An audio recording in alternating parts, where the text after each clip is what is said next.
There we go. Yes, sir. Yes, sir. Yes, sir. All my people out there in podcast land, what is going on? Welcome to the latest edition of Two Hills Shooting the Shit. With you. Coming to you live like we like to do every Tuesday afternoon on the YouTube and the Twitter. And What is Facebook. going on out there? Oh yeah, and Facebook. Forgot about that. We got There's Wesley. Wes. There's It Brianna. is a lot to talk about. Bree, what's going on? Ooh, It is a boy. lot to It talk is. about. It has been It a is. very, very, very eventful week in the world of professional wrestling. Let me hold on so I can send this link right quick. That's right. Yeah. Y'all should have known we was gonna be in here today, especially with Oh, yeah. that ending. Especially with that ending to Raw. Y'all knew we was gonna talk about it. How could you not talk about it? What they say, hell yeah, you want to. Shit Oh, yeah, yeah. you want to. Yeah, you want to. That's right. Got our drinks ready. So how was your week, brother? Man, my week's been great, actually. Clemson wasn't too bad today. The students are on fall break, so it means today will be light and Friday will be heavy as fuck because we do have a home game against SMU this weekend. SMU Southern Methodist. That's right. Coming to town. Other than that, man, just great. Oh well, got pulled over by DOT yesterday for a random inspection. So actually got to catch the end of Raw while he was doing that. I mean, that's a positive. And just for the record, there was nothing found. I passed the inspection. But how was your week?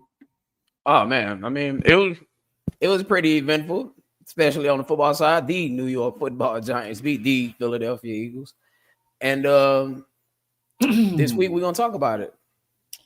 Of course, we gotta talk about it. It's interesting. All of a sudden, those two teams that started out 4-0 ain't looking so good.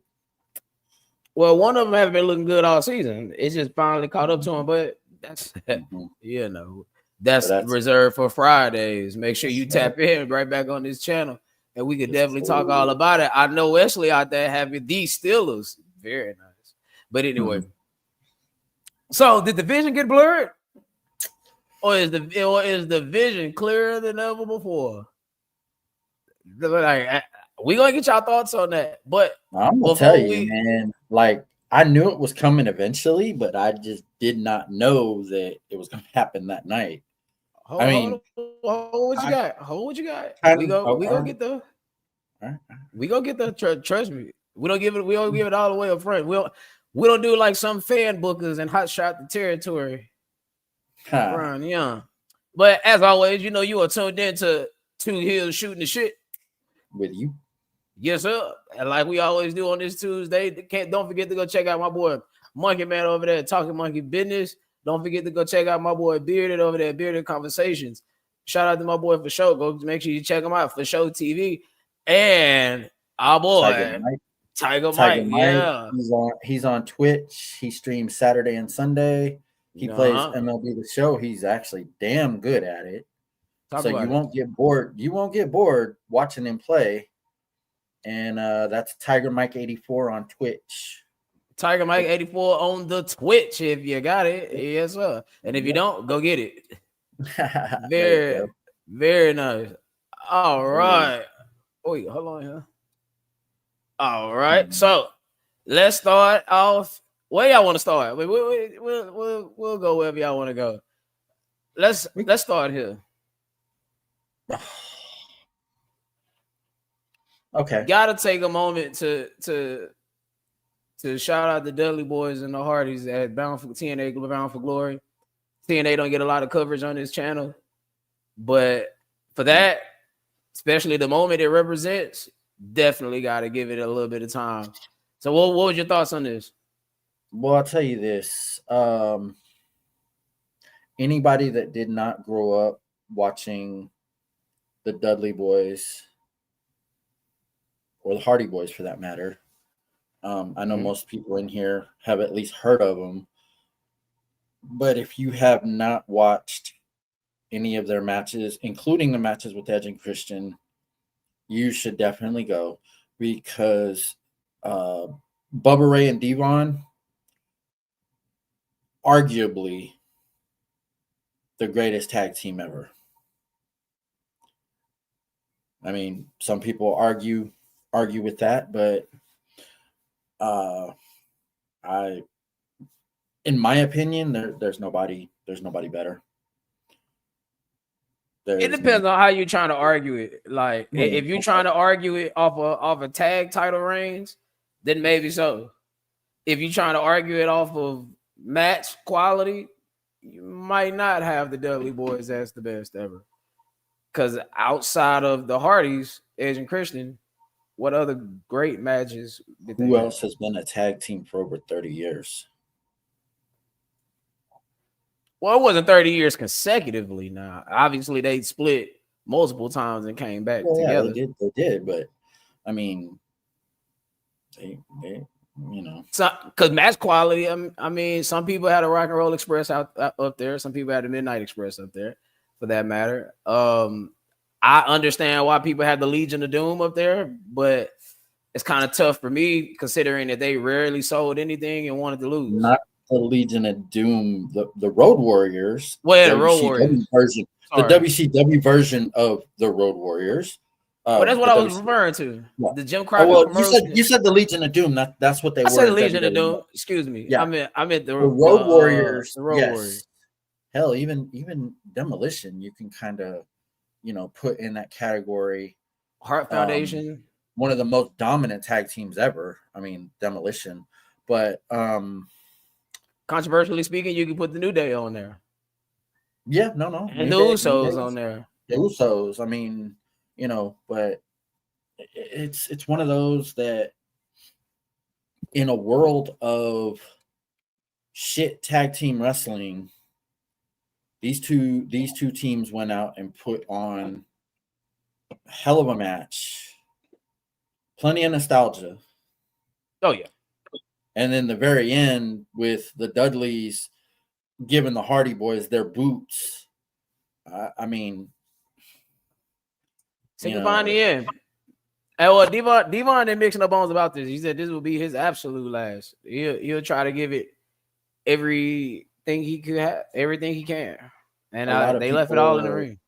A lot of people are criticizing Bubba for just standing there and letting the Hardys put him through the table.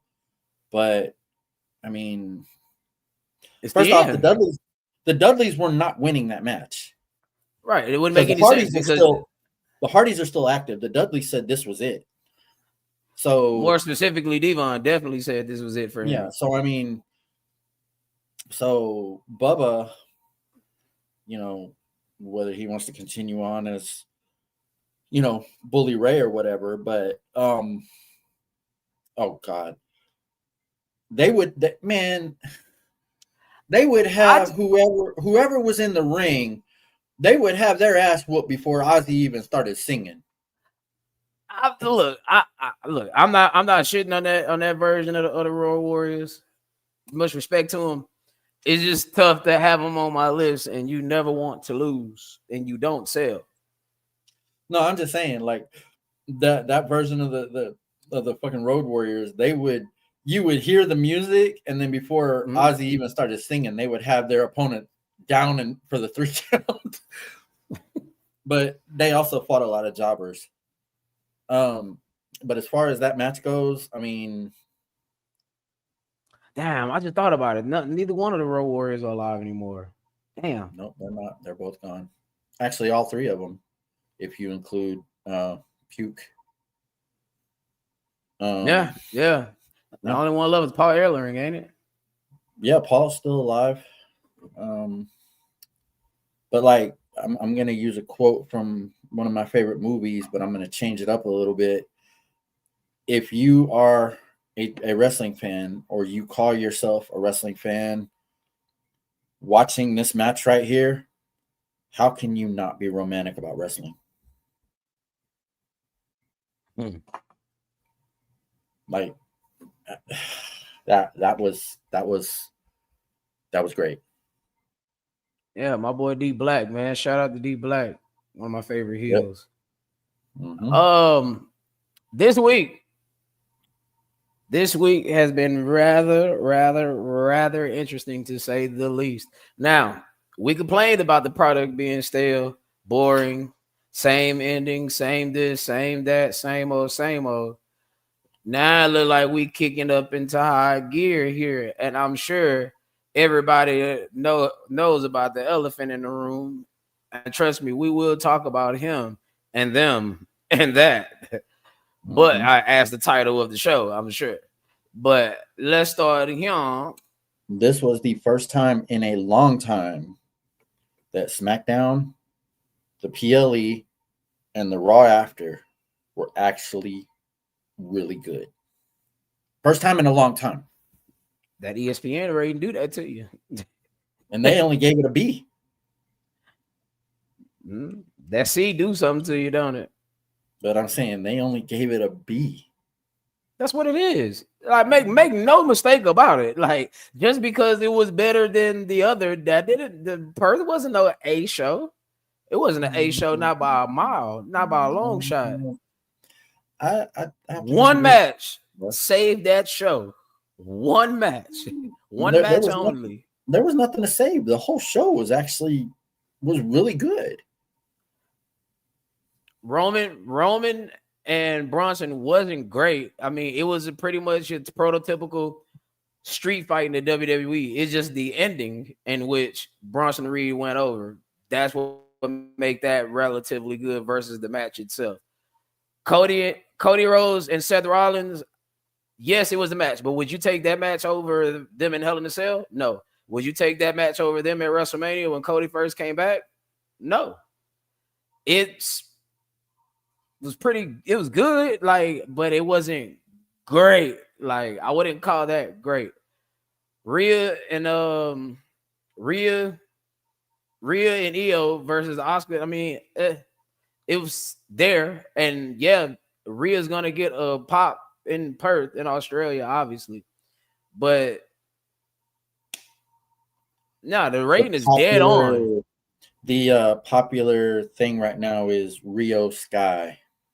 Yeah, I seen it was tatted on the aisle, but no, yeah. the rating, a B rating is pretty good. Now I tell you what, if they would have had the ending to Raw on Perth, I would probably go B plus. I probably would go B plus. I still wouldn't call it an A, but one match cannot make this an A show unless this was a 5-star. We talking Shawn Michaels, Undertaker, WrestleMania 25. Okay, a 5-star show would have been an A plus.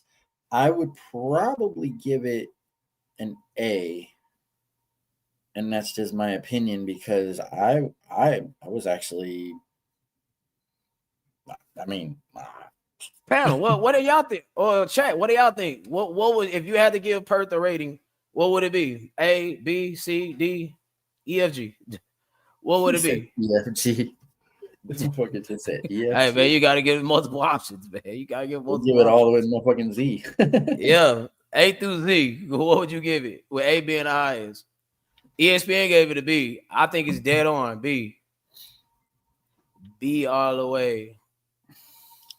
A minus. Yeah. I mean, I would probably give it an A minus. Not a straight up A. Maybe an A minus. Maybe. And that's not to say that it was a terrible show, because it wasn't. I mean, that's crazy to think it was a terrible show.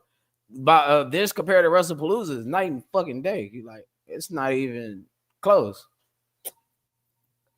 Yeah, I mean, it's not even close. That's the best. See, that's the best part of the show. We can all have our opinions. Nah, facts. we all can have different opinions. I just want to hear them out. Right. Because you never know. You might present something that I didn't even think about. And I'm like, oh, okay. Well, when you do it like that, then yeah. But if you want us to keep doing it like that, make sure you hit that Cash App $STS JDub and on PayPal, john.wiley316@gmail.com. And as always, any and all donations is appreciated. Please and thank you. That's right. Very nice. All right. So let's Bronson D Black, D Black, you out there? What rating would you give this? Go ahead, bro. The Roman and Bronson. It was a solid match. It wasn't a banger. I mean, I'm not gonna say it was a banger because I can't see any match with Bronson Reed really being a banger. He said B, so basically he said basically a B plus. All right. That's about same vicinity, A- B plus. But I mean, like, Bronson needed to go over in this match. And that right there. He told him, he said, man, he goes, there's only one way that this works. He goes, people think I can't do shit on my own. Yeah, this ain't like old times. He goes, I love y'all. I do, but I don't want to see either one of y'all till Christmas. That was a great line, actually. That was the money line. It was. That was probably one of the better moments of the match, or was the angle being shot afterwards is made it a little bit better, because I mean, obviously you can see where Jay's thinking, and you can see where Jimmy's thinking. Jimmy kind of looks torn, to be honest. Yeah,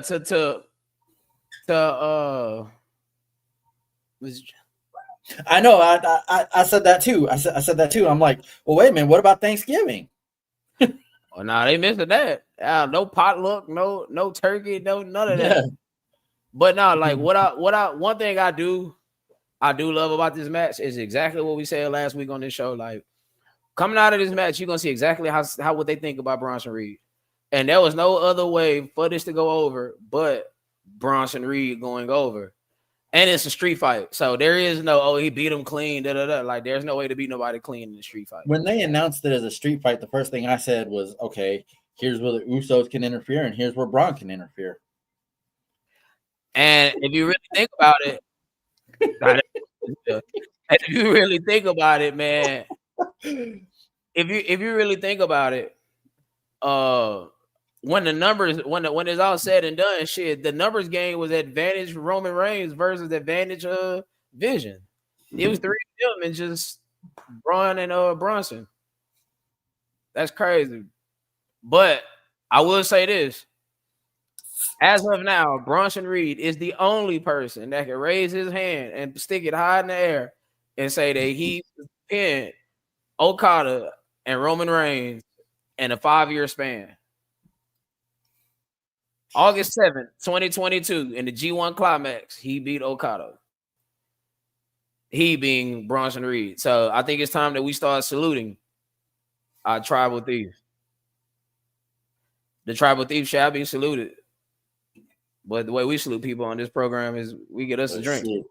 That's it. Paul Heyman dubbed Bronson the new tribal chief. Talk about it. Now, one thing I wish they would do, and I know this might just be me, a wolf yelling at the moon or preaching to the choir. We got to get some more creativity on these street fights.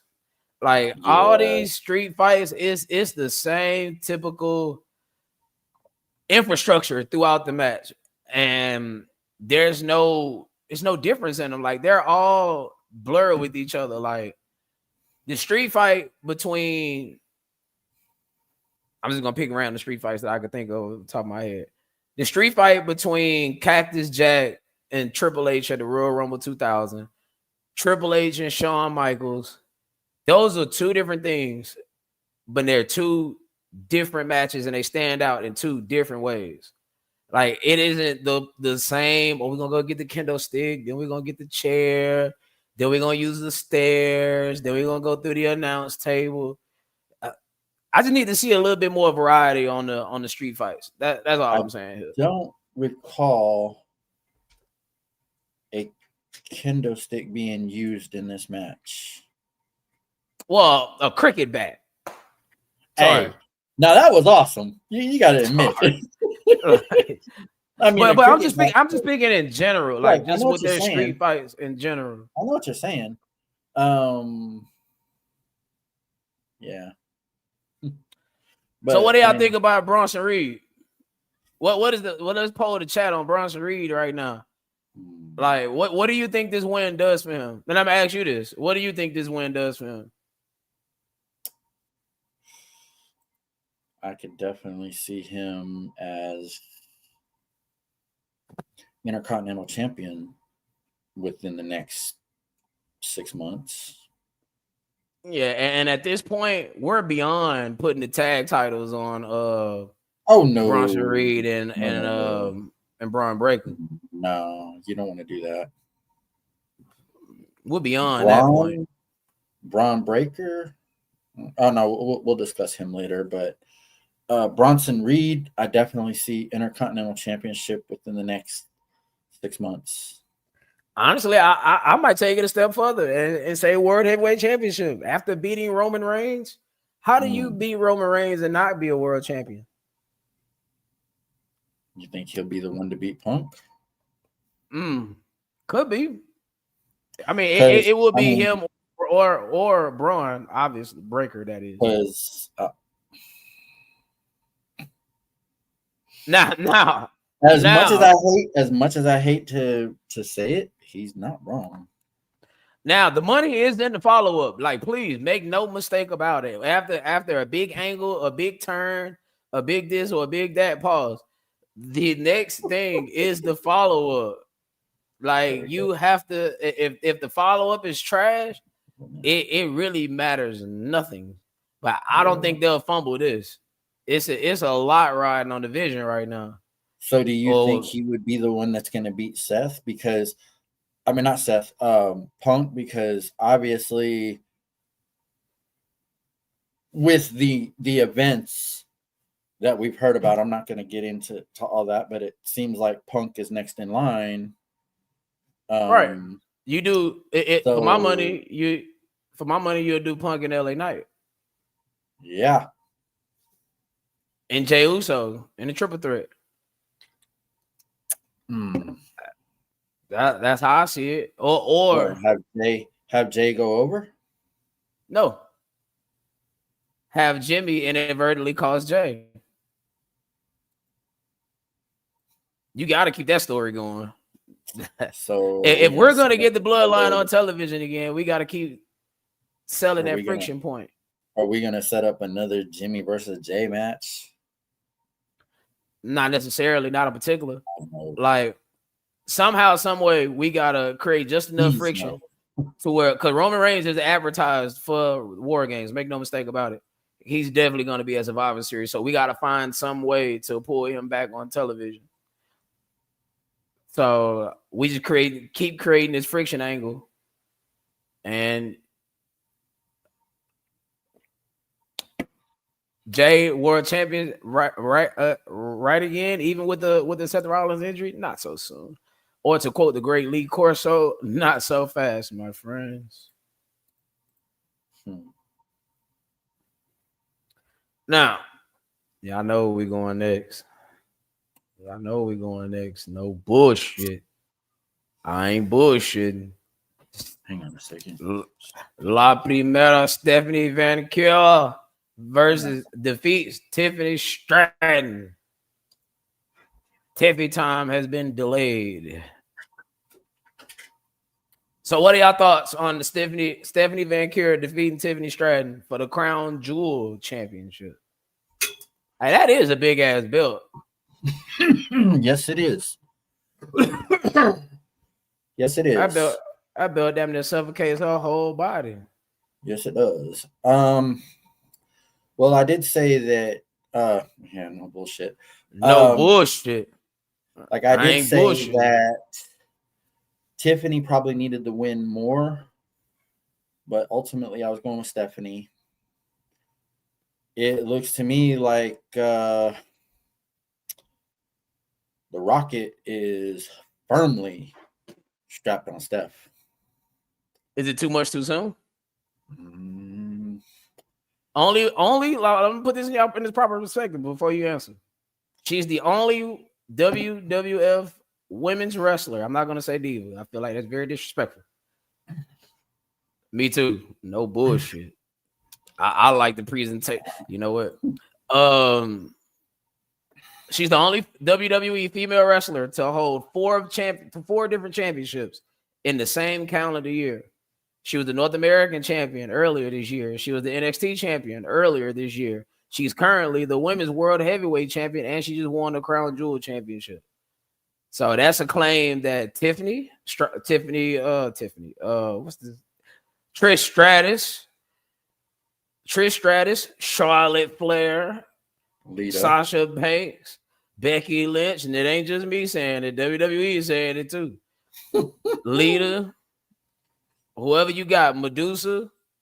Hell, you can go back to the Fabulous Moolah. You can go to Mae Young. You can go Wendy Richter. You can go wherever you like. Leilani Kai, whatever her name is. I hope I said her name right. You can Bertha Faye, whatever her name was. Well, you can go wherever you like. Victoria, Molly Holly. No woman has ever had this type of achievement.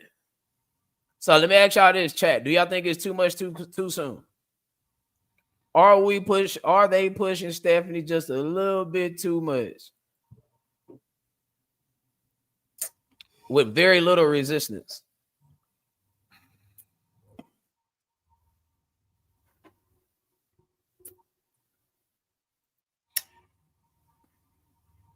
Too much? I think I would be at the too much point. Even if I think it'll take her losing the belt, and then if she go and wins the Royal Rumble or something like that, then yeah, we might be doing just a tad bit too much. You know, too much too fast leads to resentment. Mm-hmm. And you'd hate for your babyface to get the Cena treatment, because Cena got their belt. Cena got their belt in WrestleMania 05, so that would have been April. And by SummerSlam, they was booing him when he had that match with Jericho. Was it SummerSlam? He had that match with Jericho. Yeah, they were booing him by then. Roman didn't even have a title, and they were booing him. So, I'm getting up. I want to say I want to say to the person in WWE that made the bold move to sign Stephanie out from under AEW. Here's to you. No bullshit. Because without whoever that was, I think it was Triple H. Well, as Rowan Regal like to say, Triple H. We would not have Stephanie Vaquer in WWE right now. She would be signed to AEW and probably not doing anything near what she's doing right now. Doing about as much as Athena has done in AEW. Stuck on Ring of Honor, stuck on Collision. That's what she would have been doing. For those of you that don't know, Athena used to be... Excuse me. What the hell was she in WWE? Damn, that's terrible. I think it was Athena. I think she was Athena. No, it was something... anyway, she was in WWE. And, yeah. Wasn't it something... I don't remember exactly, but... Yeah. So to the person that did that. Oh, she was Ember Moon. Ember That's Moon. right. Yes, Ember Moon. That's right. She was Ember Moon. Okay. Yep. Jet got it. Yeah, she's actually from Houston. So, wicked shit. So yeah, the person that did that, thank you. Because the only way we'd be able to see Stephanie right now would be if you wanted to watch AEW, and yeah, she'll be losing to Mercedes Moné. Matter of fact, she did that on AEW television. She did. That's crazy because that was the match. That was the match. That was at Forbidden Door, and then AEW was getting ready to offer her a contract, and WWE swooped in with a better offer, and she took it. That's I ain't gonna lie, that's a hell of a fumble by Tony Khan. No bullshit. Hey, the WWE fumbled Swerve Strickland. Facts.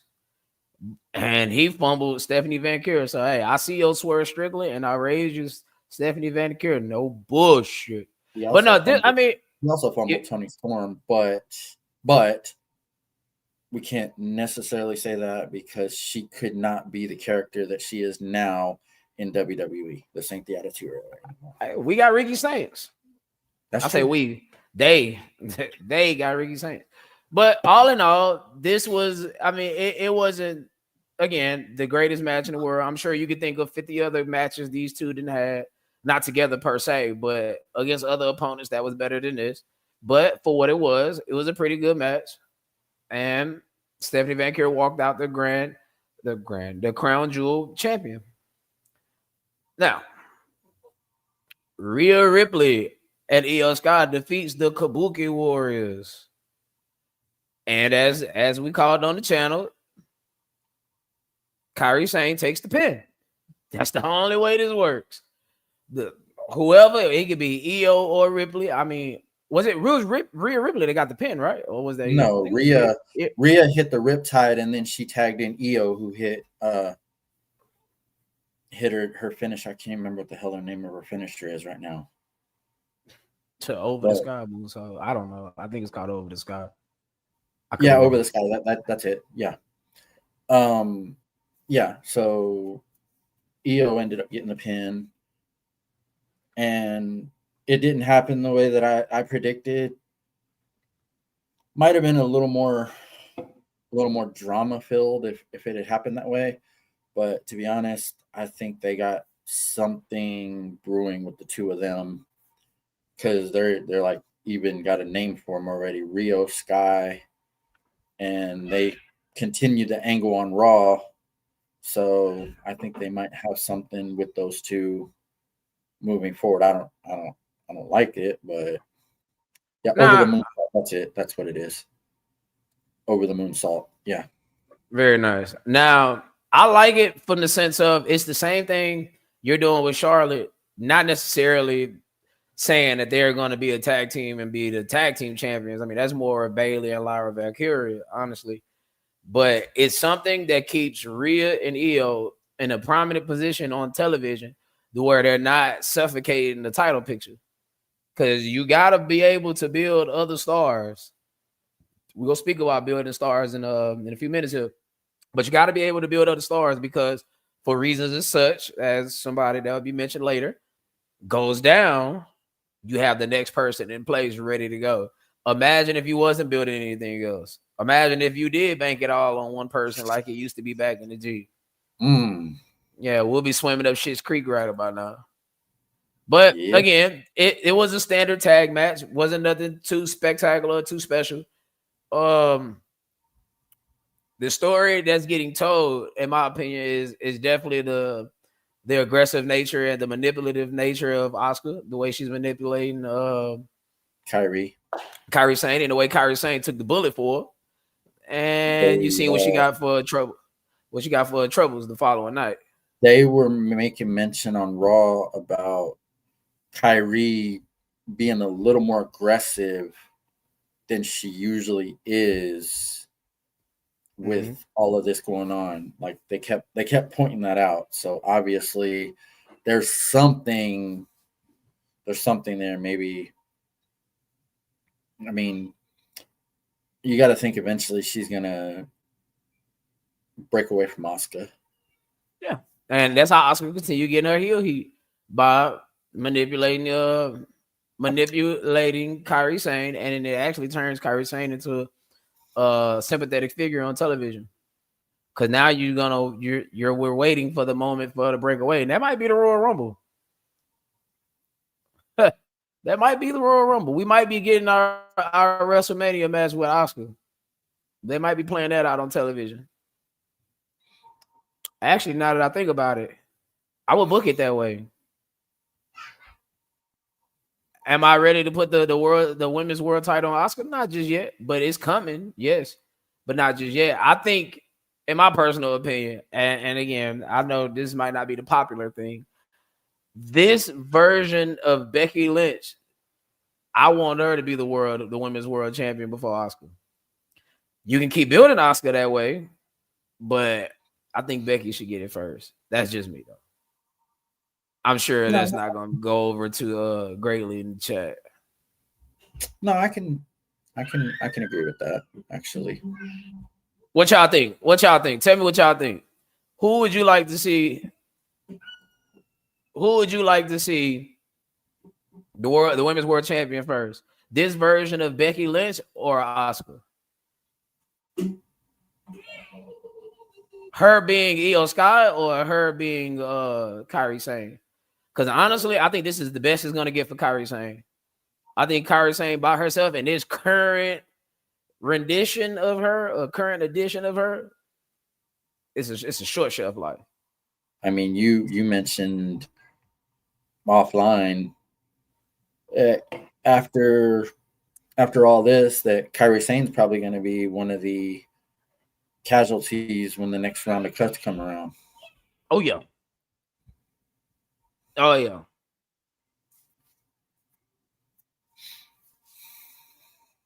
I'm kind of lost. Oh, okay. No, you're answering the question. Gotcha. This version of Becky. Oh, you said Kairi Sane. Okay, yeah. Yeah, no. Without Asuka or in this realm of people, I'm not gonna lie to you, it is over for Kairi Sane. Like GG's, good games for everybody in the chat. It is over. She will definitely be a casualty after a WrestleMania, unless she go develop something. Like you gotta go. I'm not gonna lie, bro. It is a very, very, very. I don't want to call it strange, but it's a very unique time, to say the least. A very unique time to be a female wrestler in WWE, considering how heavy the top is. They very top heavy over there, and really shit. It's a tough time to be a female wrestler just in general. You go to AEW, oh man, you got the Mercedes Moné. Boop. You only going right here. Stranglehold. If you're not Toni Storm or Mercedes Moné, and I'd argue Mercedes Moné over Toni Storm, shit, your ceiling is going to be oh so high. So it's very unique. You got any? Go ahead. My bad. If I'm not mistaken, tonight on Dynamite there is a rematch between Toni Storm and Chris Statlander. So Tony's probably Dynamite coming on Tuesday this week. Oh no, Wednesday. I'm sorry, tomorrow night. Sorry. It did come on last week. I did come on Tuesday last week. Yeah. Well, they're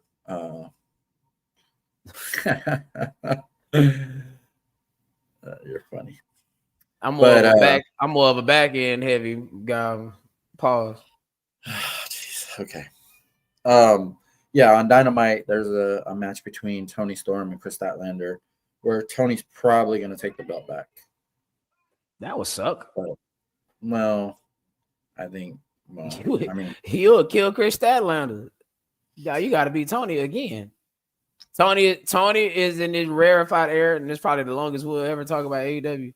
But Tony's in that rarefied air that's like her taking a loss doesn't hurt. She solidified. It's just like Roman Reigns. Like I know what I'm doing there, but in this retrospect, we can put them in the same conversation. When it comes to taking a loss, they already made people to where like it's not going to change anything. Like Cody Rhodes right now, he can take a loss. It's not going to change anything. He's still going to be the number one guy, QB1, if you will, for the company. If anything, you taking a loss does something for people that's under you, especially if you're in one amongst these people that barely lose. We can count on our hands how many times Cody Rhodes has lost. You can do the same for Toni Storm. You can do the same for Mercedes Moné. You can do the same for Gunther. You can do the same for Brock Lesnar. You can do the same for Roman Reigns. That's why when we talk about Bronson Reed, when we was talking about Bronson Reed, yes, like one of the claims to fame that he gets to say is that he's the only person in all of professional wrestling, that's AEW, New Japan, All Japan, CMLL, whatever you like, however you like it. If you got professional wrestling, you only one that's beating Okada and Roman Reigns. That does something. That does, yeah. That's a hell of an accomplishment, actually. Yes, cause like what? Just 2 weeks ago, we were 2 or 3 weeks ago, we were saying, man, possibly a month ago. Well, for sure, whenever the division first got established, we were saying like, hey, man, World Championship on Seth, tag titles on Bronson and Braun, but now we're at a point to where tag titles, man, that's kind of low. That's taking a step down. Yeah, that's taking a step backwards. Nah, we need the World Heavyweight Championship. Yeah, nothing less than the Intercontinental Championship. Yes. Now let me ask you. Let me ask you this: would we eventually get Bronson Reed versus Braun Breaker? Every group breakup doesn't have to be that. Because again, I want to go with the creativity side versus, and I understand sometimes predictable is the logical, but I think in this occasion you don't necessarily have to have them two versus each other. Because one, who did you have go over there? Right. No, it was honestly just a question, kind of. No, I got you. I mean, given the present state, it's like, will we eventually get those two against each other? Maybe a year down the line, not anytime soon. Okay. Let's ask that question after they put the belt on Braun Breaker. Let's see how, because again, it's all about the follow up.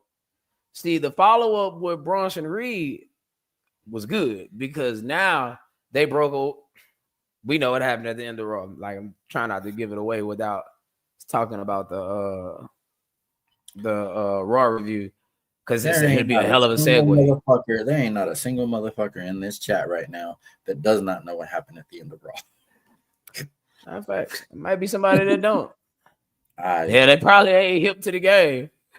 I mean, but that's why I'm trying to zip through this. And to be honest, if you don't, I applaud you for staying off of social media for 2 straight days. Yeah, no, facts. I know we can spend like 30 minutes on that. I'm trying to zip through this Crown Royal review, and we can lay out Crown Royal. Yeah, I do need a Crown Royal. A Crown Jewel review. I need a Crown Royal. I was about to say, like, are you foreshadowing what you're gonna do after the show?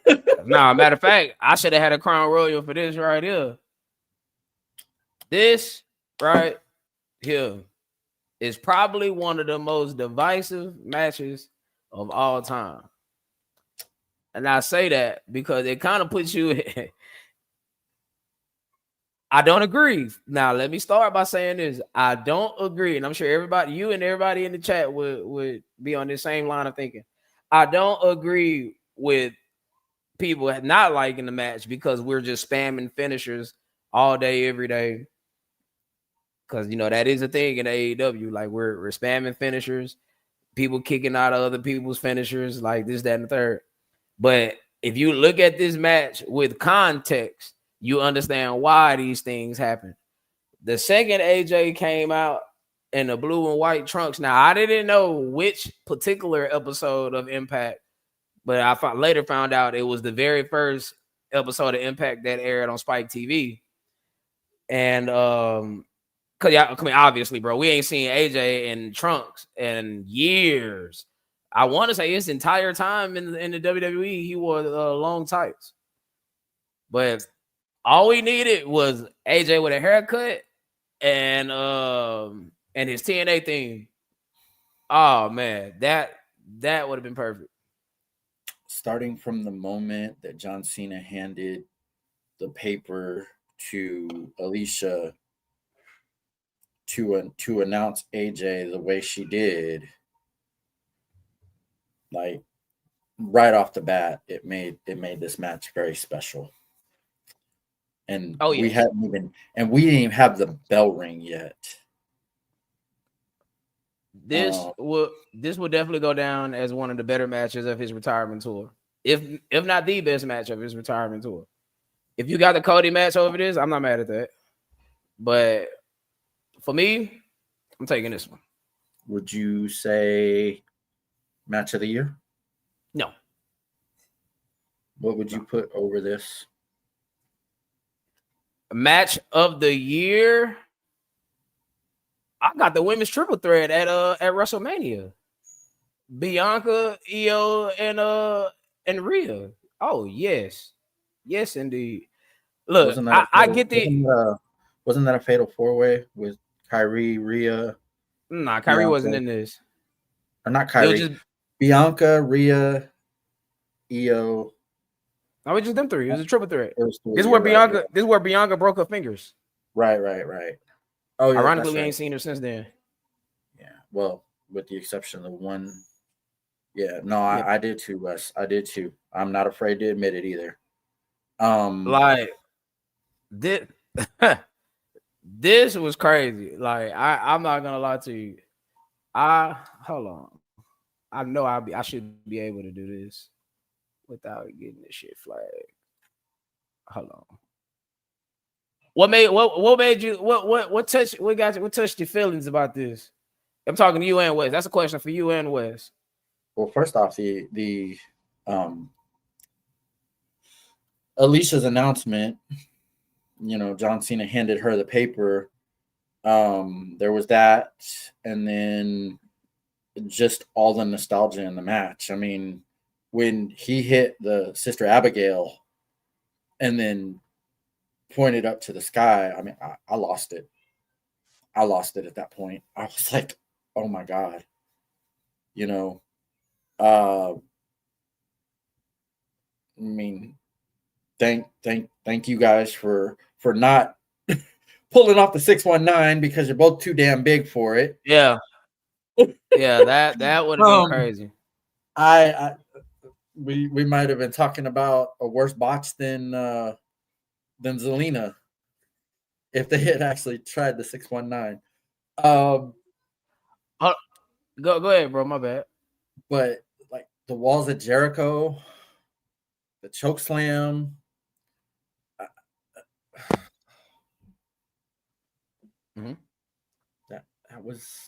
That was awesome. I mean, hit you right in the feels, didn't it? It really did. And I can't, man. I think, oh yeah, Skull, please enlighten us. Enlighten us on what? It was one finisher after another, and I get that. But he said, "Call it." Nah, Black. Come on. Nah, Black. I can't take that one. I don't look. I think it was a wonderful tribute. I think it's even better when the fans did the Fireflies. It's pretty good. Man. Oh, it ain't pretty good. It was damn good, actually. That was damn. That was the match of the night, obviously. And I mean, once again, on this show, we're all allowed our opinion. Match of the year. Stepsister Abigail.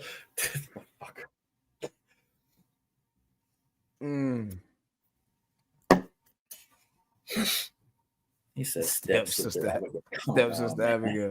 So what is it whenever what's his name does it? Alexa Bliss. I'm just glad I put it like this. In the world of finishers turning into setup moves and being bastardized, I'm glad it's not being done by everybody. So I'll definitely take that. I know a lot of people say, you're using people's finishers and people are kicking out of them and blah, blah, blah, blah, and this and that. And I mean, it's kind of a valid point, but it was. That's why I say without context, yeah, like I can understand that point. But if you were to contextualize this match as this is AJ Styles' last full calendar year in the less than that in the WWE, this is John Cena's last. This is third to last match. He's only do 2 more matches. 2 more matches. I mean, you just got to take it in its totality. That's just what it is. I like it because it's 4 dates left, but only 2 matches scheduled. I like it because for one, it's an ode to their Royal Rumble match where they never went outside the ring. And 2, it's the only way you can legitimately book a John Cena match to where it somewhat look believable. Because if they go in there and do a standard one-on-one match, I guarantee it's going to look exactly how I looked at WrestleMania. It's going to look boring. It's going to look bland. It's going to look terrible. And we're going to need some type of outside source, outside interference, whatever to even make this remotely entertaining. That match was... Could the move been executed better? Maybe. But the move within the match itself, just the idea, I'm with that. Put some respect on Abigail. Okay. I mean... I got you. Maybe the RKO wasn't the greatest. I mean, the RKO really wasn't the greatest, but the concept was there. Yeah.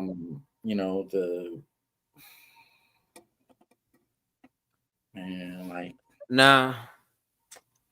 Well, yep, here we go again.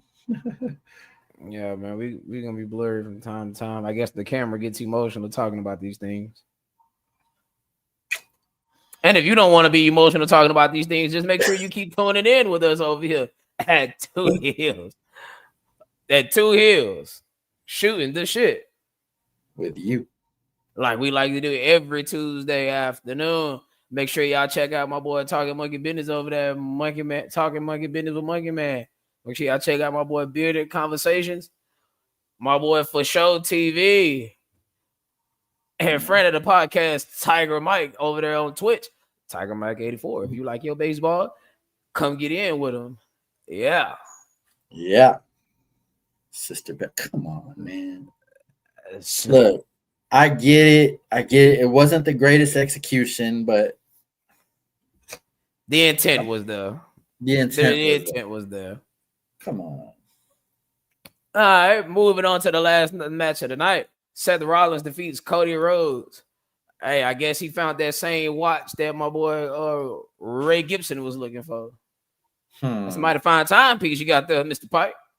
He even play a fancy tune. Fancy tune and all. Yeah. And yeah, my wife gave it to me on the anniversary about 40 years back. About 40 years ago? Years. Yeah. About 40 years back? Yeah, something like that. She give you that scar on your face too?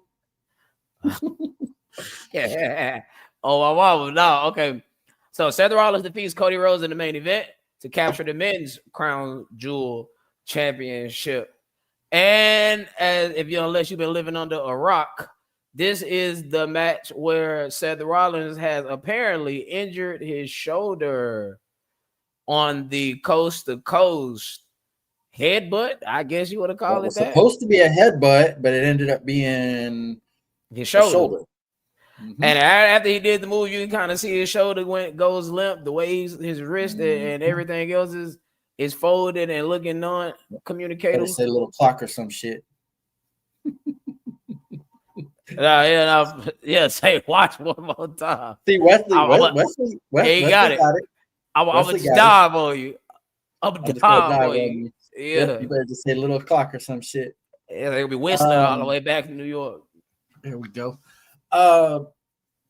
First off, I don't think Seth has any business trying to execute that move. Evidence to such. Like he's never, to my knowledge, he's never done anything like that before. Nope. So, and I really hope it's his last time.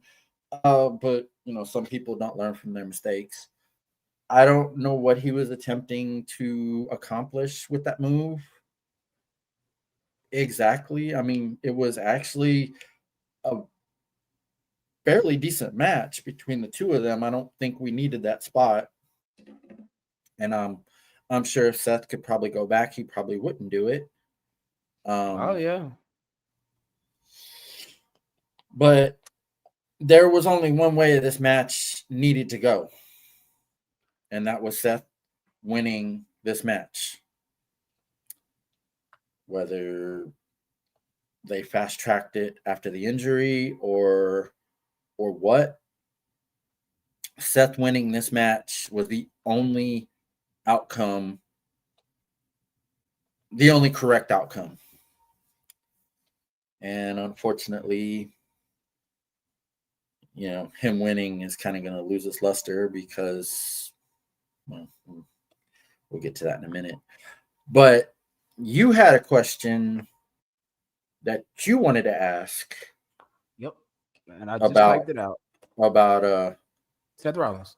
Kobe And Lopez. my question is it time that we have a real serious conversation about Seth Rollins? Because honestly, since the ending of the Shield, we can't go 2 years without Seth Rollins being seriously sidelined with some form of an injury. Mm-hmm. And he doesn't have a particularly high risk type of style. Like high risk, I think of Rey Mysterio, I think of Io Sky, I think of RVD, I think of Jeff Hardy, I think of Shane McMahon, mm-hmm. I think of Montez Ford to a degree, mm-hmm. Neville, Mustafa Ali. Like these people have a high risk style. Kenny Omega, Okada, these mm-hmm. people, Daniel Bryan, these people have high risk styles. And back injury, shoulder injury, knee injury. Like, how do we he's literally the female version. He's the male version of Sasha Banks. The reason why the E couldn't really push her to the top the way they did Charlotte, the way they did Becky, the way they did Bailey, because you keep getting hurt. Yes. And at what point do we have the Dolph Ziggler conversation? Mm-hmm. At what point? My comparison, I was talking to my wife earlier. I said, Seth Rollins kind of reminds me of Yordan Alvarez, for the Astros. Man can bash the shit out of the ball. Mm-hmm. He has the potential to hit 50 plus home runs every year if he could just stay healthy. And there has not been a season where Yordan Alvarez has not stayed healthy. And that's my comparison to Seth Rollins. Well, like it's time that we have a real conversation about this. Like, eventually you should probably stop pushing him to the moon with the title because there's a good chance he's going to get hurt.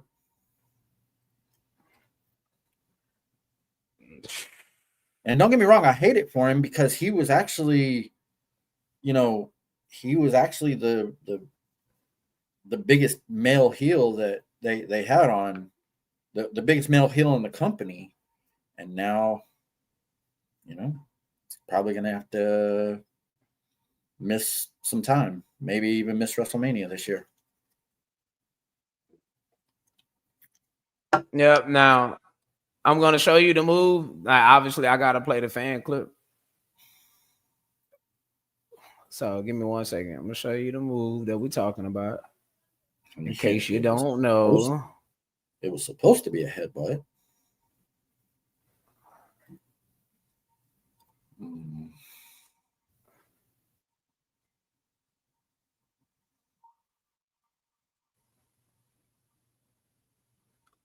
Now that I'm looking at that, did Cody move too soon? If you go back and look, it looked like Cody might have moved a little too soon. Watch right there. He's pushing himself up. He's pushing it. The move is already done. All right, well, Cody is pulling himself up to put himself in position. Oh yeah, I see what. Yeah. It looks like Seth just missed. Yeah, Cody pulling himself up so he had more of a landing space. Right, I got it, and it looks like Seth just missed. Why even do this? Like, that's what I said. Why? I said he's never done this before. This? So, like, why even do that? Like, I don't even understand. I don't either. Like, and it's look, I get it. You know, we're trying to put on the best show possible. It's the main event. It's the Crown Jewel Championship for whatever that means to you. But why? Now look what it's done. That particular move. It's totally unnecessary. That particular move was not going to move the needle either way, whether he hit it or not. It was not going to move the needle of the overall quality of the show. But my wife actually said something kind of interesting bro, to me earlier. I'm not gonna go. What'd you say? So my wife had actually told me something earlier that she read. She said that person bought the half of the table that Jay put Roman through for like $2,500, autographed by both Jay and Braun Breaker.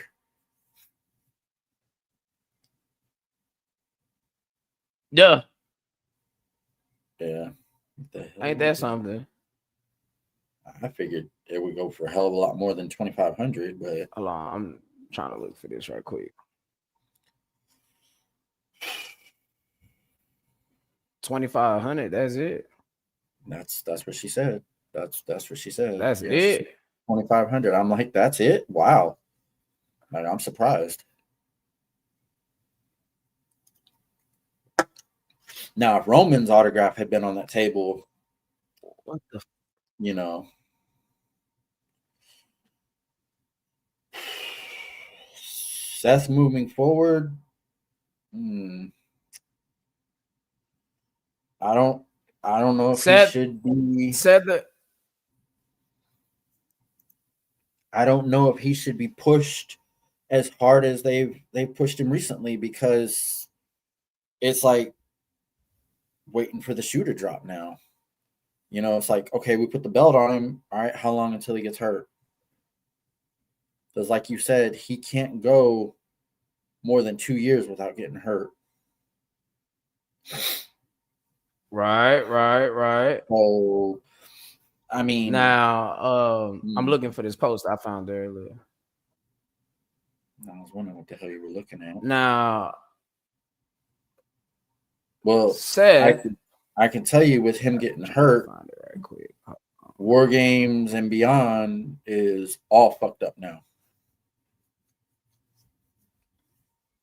They had plans. Now they have to go back and go rewrite a bunch. They had plans. They were going to bring in Austin Theory, possibly Brock Lesnar for War Games, and now they do not have a plan for War Games. All right, here we go. That's what I was looking for. I was able to find it.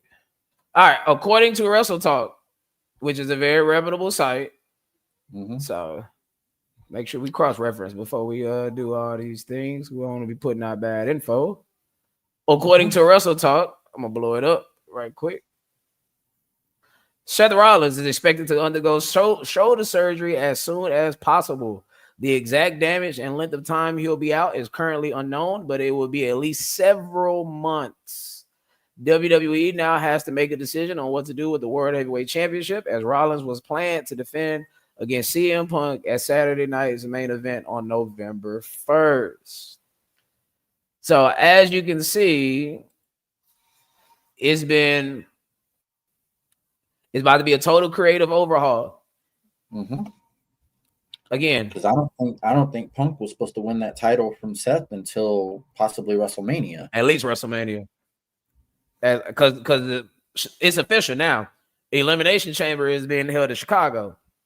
Last year, the WWE, the winner went on and faced the WWE champion. So it's likely to believe, if you had to assume, that this year the winner will go get the world heavyweight champion. And if CM Punk is Chicago, Illinois, I mean, come on, y'all. It literally writes itself. Oh, shit. Yeah. All right. Okay. So now what I said was it's official now that Elimination Chamber is definitely going down in Chicago, Illinois. And last year at Elimination Chamber, the winner went on to face the WWE champion. So if one had to assume, it's likely that the winner this year will go on to face the world heavyweight champion. And plus, if CM Punk is Chicago, it literally writes itself. Yes. So, and as been stated on Wrestle Talk and other platforms, that yes, there was always going to be a split within the division, of course, but it wasn't going to happen this soon. It was supposed to happen being injured led to this. It was supposed to happen in early 2026. Was the plan for the division to split, and Braun turned on Seth, but they fast tracked it because he got injured, and his arm was in a sling at Raw, but nobody knew that because he was wearing a fur coat. I'm kind of tripping because Braun, when he hit that spear, he landed right on that shoulder. So, I mean, if this is a rotator cuff, he's out at least 6 months. Mm-hmm. Minimum. And 6 months is pushing it. If it's a shoulder, I don't know. But it says several months. It says several months. So that could be 2 months. That could be 3 months. He could return before WrestleMania. I mean, there's no timeline at this moment. Now, if we end up getting the same bullshit that we got after Saturday night's main event of, well, we don't know how long he's going to be out in this, then people are going to start talking that Seth's fucking with us again.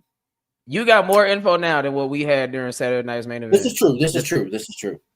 The fact, like I told you the other day, part of me, just a small part of me, thinks that this whole thing is, another way to fuck Punk over, but that's just a small part. Just because of who we're dealing with. Right. Now it just defeats all wrestling logic, purpose, and seriousness, and it's just a terrible way to do business, to work the people and the boys again. You do not want to make that your business practice. That is a Vince Russo staple, and we've seen what happened with that in World Championship Wrestling. Yes, sir. Like I was just saying, like, you have more info now in 48 hours than what you had in 2 weeks.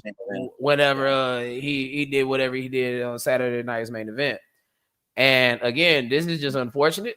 Again, it's time that Triple H, Michael P.S. Hayes, Road Dogg, whoever they gotta go get to have a conversation and be like, hey man, like, we be having big plans for you, and you always do this, something of this magnitude. No. You always end up injured.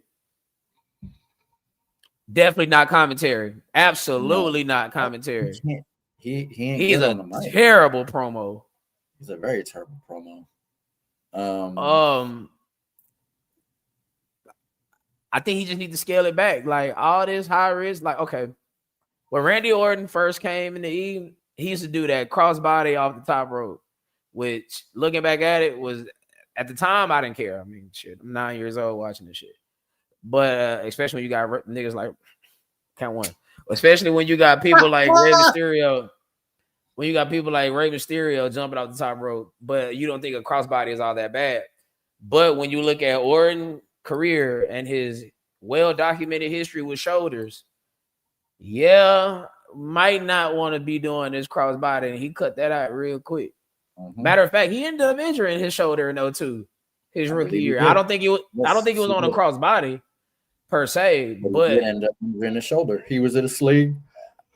I remember the backstage segment with him and Vince McMahon. He's like, Randy, how's your shoulder doing? He goes, He goes, oh, it's doing better. And he smacked the shit out of him. He goes, all right, keep it up. I'm like, yeah, man. So it's time for Seth Rollins to scale it back. Just scale it back just a little bit, because it's beginning to be too risky. And again, I don't even associate a risky style with him, but I guess so. He did something that was completely unnecessary in the match. Right. And I don't even know why he was attempting to do that. But I want to honestly say I bet he won't do that shit no more, but this is Seth Rollins. I'm sure he won't. I'm sure he won't. I don't know, man. I don't know. Now, I'm not going to go as far as say this is Brock Lesnar doing the shooting star press bad, but we in the same ballpark for sure. That man had no business doing that damn shooting star press as big as he is. No business. Right about that. The fact that used to be his finisher in OVW before the F5 was a thing. That's pretty scary. Absolutely crazy. Now, Monday Night Raw, October 13th, 2025, came to you from Perth, Australia at 7 a.m, depending on where you're at. 8 a.m. in other places. 8 a.m. here. And for all my people that's out here in the chat, what did y'all think about Monday Night Raw? Was it a thumbs up, thumbs down, thumbs in the middle? Thumbs up, thumbs down, thumbs in the middle. I'm going to give it 1 thumb up and 1 thumb in the middle. So that sounds like all right, if you ask me. I mean, no, it was an above average show. I'll give you that. I mean, the whole weekend was actually really fucking good. I mean, that's the first time in a long time that we've actually had that. But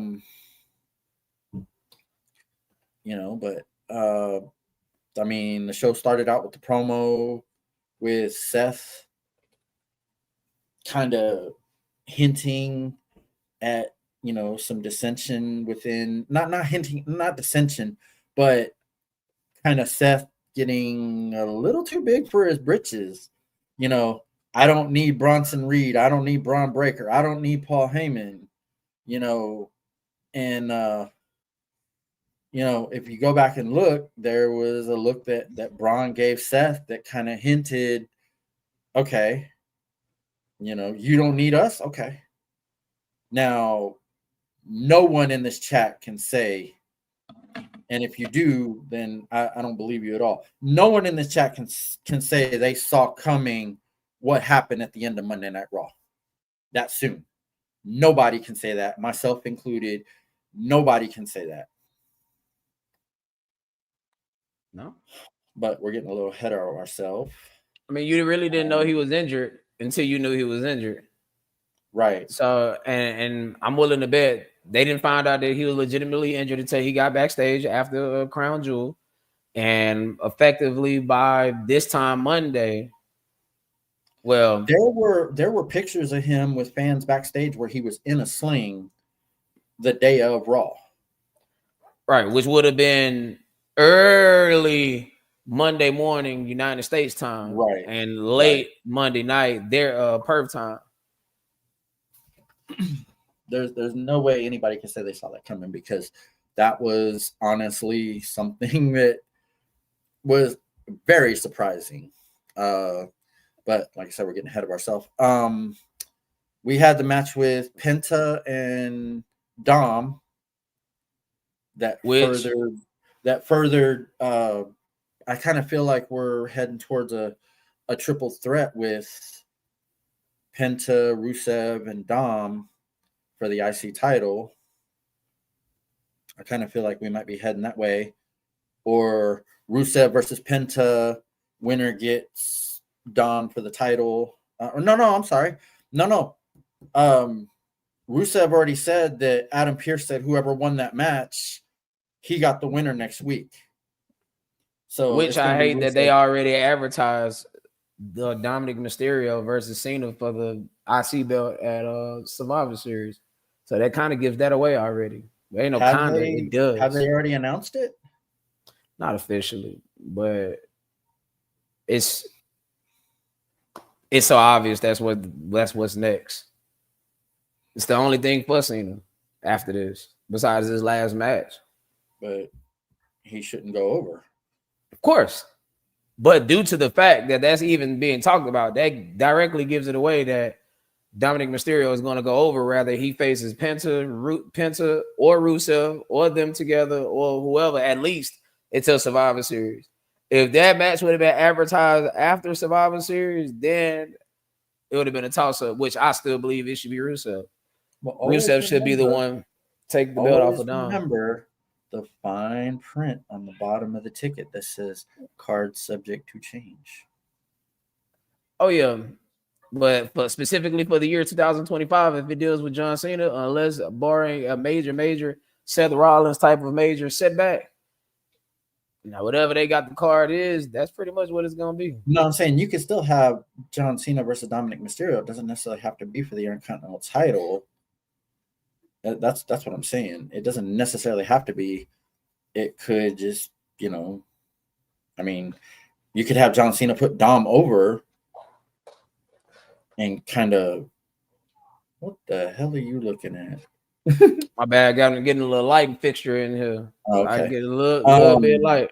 So the match with John Cena and Dominic Mysterio doesn't necessarily have to be for the Intercontinental title. Mm-hmm. But, I mean, you could still have Rusev beat him next week and take the title, but it has to be for the Intercontinental Championship if you're gonna book Dominic and Cena. It has to be. But why? Because it's the selling point. What, marketing. The possibility of John Cena becoming a Grand Slam champion before he goes out? Yes, because the crowd is gonna hang on to every near fall, everything, and plus it puts Dominic Mysterio. Yeah, I can say this. It'll put Dominic Mysterio in the most prominent position in his entire career. It would be the biggest win of his entire career. What you're doing with Dominic Mysterio and that entire program is the same thing you just did with Bronson Reed with the Seth Rollins and the Roman Reigns thing. I'm sorry. It's getting him in the ring with a true main eventer with a true headline name, and he beats him. Now, how he beat him? Now, I don't mind him doing the Eddie Guerrero spot. I don't mind that. I don't think it should be by Judgment Day interference. And lately, he's been winning matches or losing them per se without the Judgment Day. So they're kind of already pushing him towards being his own star. There's also El Grande Americano, which we haven't seen on TV in a while. No, we haven't seen it for a couple of weeks. And I like it like that. I think that gimmick has ran its course. When you split them into three, I mean that's yeah. Speaking of El Grande Americano, when is Chad Gable due to come back? I have no idea. I haven't heard any updates on Chad Gable. Actually, that's actually a pretty interesting question there. Let's see what I can get here on the front. But tell me, Chad, what do y'all think? Dominic Mysterio versus John Cena, does it have to be for the Intercontinental Championship or not? Damn. Well, now that you mention it about that being a selling point, no, I agree. I agree. It has to be for the Intercontinental title because that's going to be a selling point. It's like, will John Cena become a Grand Slam champion before he retires? Right. The one title he's never won. No, that sells it. What were you just damning about? Just found out D'Angelo passed. Damn. D'Angelo. Wicked. The R&B song. Oh,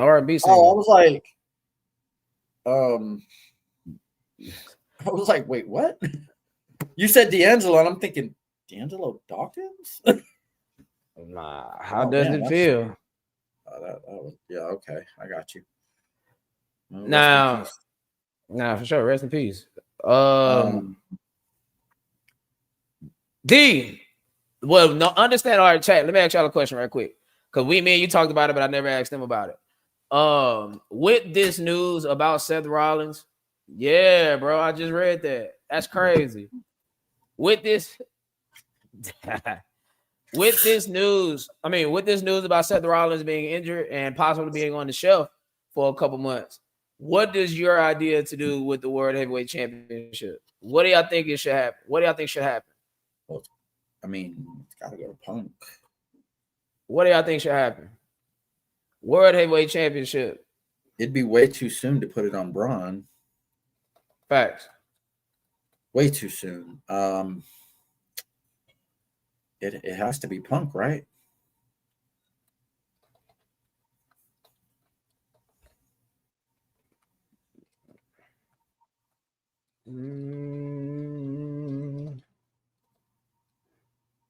Give y'all a couple seconds to answer that.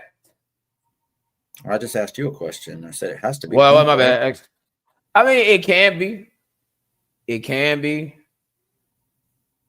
It can be. Like, again, I understand the Jey Uso thing, but I think that putting the belt back on Jey Uso would blow through one of those 6 two, months yes. worth of television. One of those two.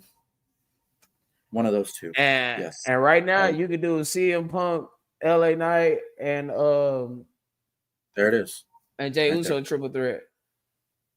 You could, or you could do and I would have Punk, Jimmy cause Knight. Jay inadvertently. You could do Punk, Knight, and Punk, Knight, and Rollins at Saturday night's main event.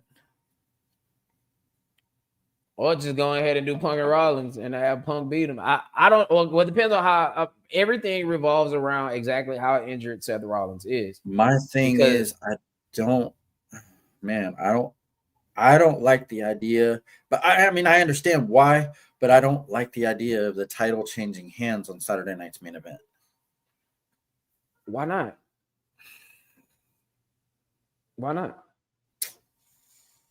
Shit, I'd rather. No, I'm not saying you're wrong. I just want to understand. I just want to understand why. What got you to that point? I think I'd rather it happen on Raw than Saturday night's main event, I guess. But we have to make that show. If we're gonna have that show, which I don't even understand why they brought it back, but whatever. If we're gonna have that show, it needs to be important, just like all the other shows. Like we know why December 13th is important. Like they didn't push that down our throats for all year. Pause. So coming out of that show, and we end up having the next Saturday night's main event, we don't want to be stuck looking or stuck feeling like this is a very less than show. And if we're in this period where the creative all of a sudden it just got better, which I still think that WrestlePalooza review had a lot to do with that, then why not Saturday night's main event too? And how do you do that? You book a title change.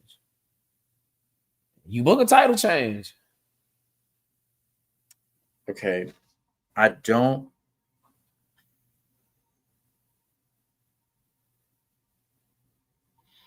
Okay. I'm thinking back because I've probably seen just about every single one. Hogan and Andre was not Saturday night's main event. That was the main event. I cannot think of any other time where the title changed hands on Saturday night's main event.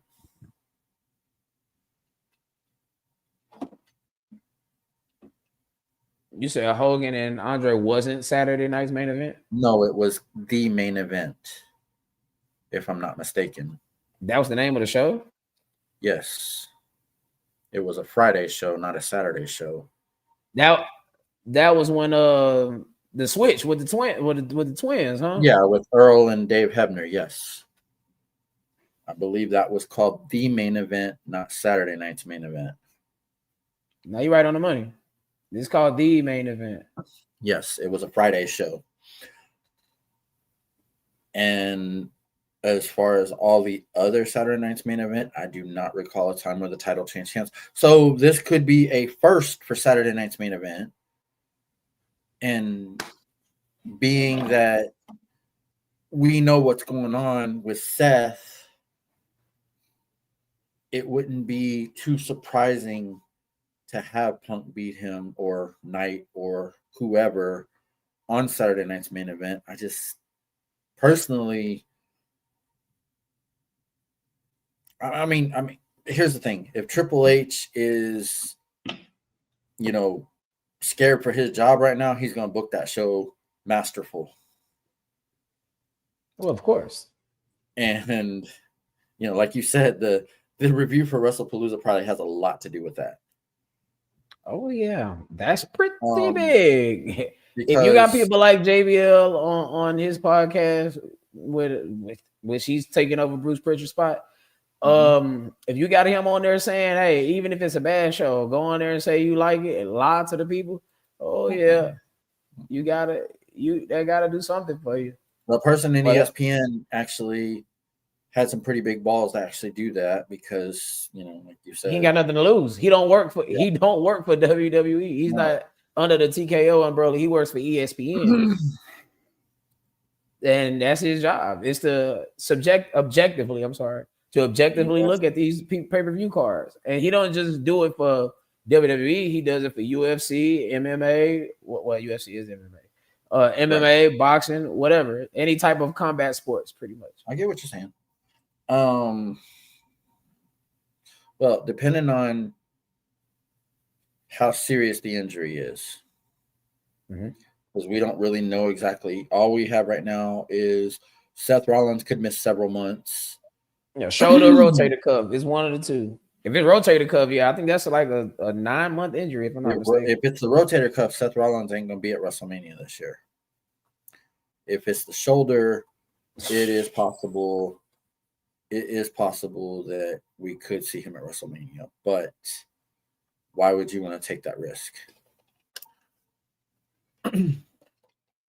And by having Punk get the belt, and rather it be a triple threat, singles, whatever, it fast tracks the ending we was gonna get at WrestleMania anyway. Which sucks because a lot of us were looking forward to that moment at WrestleMania. But injuries happen and things have to be rewritten. It's like I said earlier, they do not have a definitive plan for War Games now. As of Saturday morning, they had a definitive plan. Honestly, I'm not gonna lie to you. I'm at a point in life to where I really don't care to see Seth Rollins and CM Punk anymore, even if it's for the World Heavyweight Championship. Even if you're putting the belt on CM Punk, like they didn't. Bro, this has been the story since Punk has came back, and Punk has been back. Will be 2 years this November. Next month will be 2 years. Yes, we've been telling the same story for 2 years. Like, it is time to move on. We done got the wives involved and everything else. There's nothing else we can drag out of this story. Speaking of wives, where's AJ Lee been? I have no idea. I mean, if you don't have anything meaningful, she's supposed to be full time. How come she hasn't come out and challenged Becky for that title yet? Might not be. Honestly, this is just me. I wouldn't push any major storylines until Cena's is gone. Because whatever it is, in the month of from November to December, that is what everything is going to be wrapped up in. That is going to overshadow anything and everything. Any and everything. I would hold facts. Like, I would hold off AJ Lee until the Royal Rumble. Man, me and one of the homies, shout out my boy Lee Hogg, man. My boy say, man, she aged. My boy said she aged terribly. Yeah. I was like, oh man. I'm like looking at them clips from 2012 to now. I say, man, 13 years gonna be hard on the body. Yeah. It can be. So what if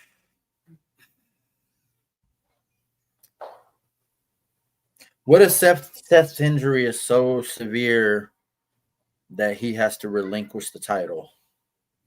I think that's what it's gonna come down to. And then what? LA Knight, Jey Uso, CM Punk, triple threat at Saturday Night's main event.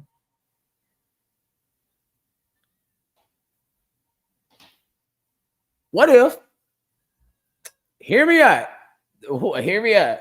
I'm go ahead. What if we get LA Knight the World Heavyweight Championship here? He holds that to WrestleMania. Punk still get his WrestleMania win. You still come to the same conclusion you was going to come to anyway. And instead of Jey Uso turning heel, it's LA Knight that turns heel. Yeah. Yeah. Okay. Yeah. Okay. Yeah. I think we like that. I think we can serve two masters on this. I like that. You finally give LA Knight his due. You finally give LA Knight his due. He turns heel and he can still go do his thing with Jay, beat Jay. He can still go do his thing with but before we go there, hold on. Let me please say this for the record. Just because this happened to Seth Rollins, that does not automatically make him a babyface. Let's please understand that. Just because you got kicked out of a heel group, that do not make you a babyface. A heel attacked another heel. That's all that is. It's just an old man that like to talk. That's all that is, right? That's all that is. I seen those posts yesterday, and I was like, I want to strangle the person that fucking decided to spread that shit. No, Seth Rollins is not a fucking babyface. He's not a babyface. He's still a heel. His wife is a heel. He's a heel. All these other things. Now, with the LA Knight thing, you can serve two masters on this.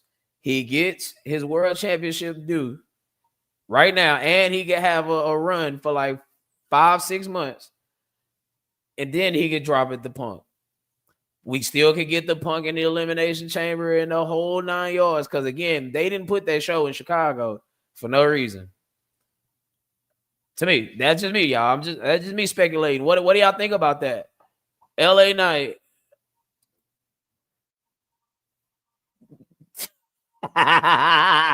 Jobber man, LA Knight. No. See, this is a different Triple H here.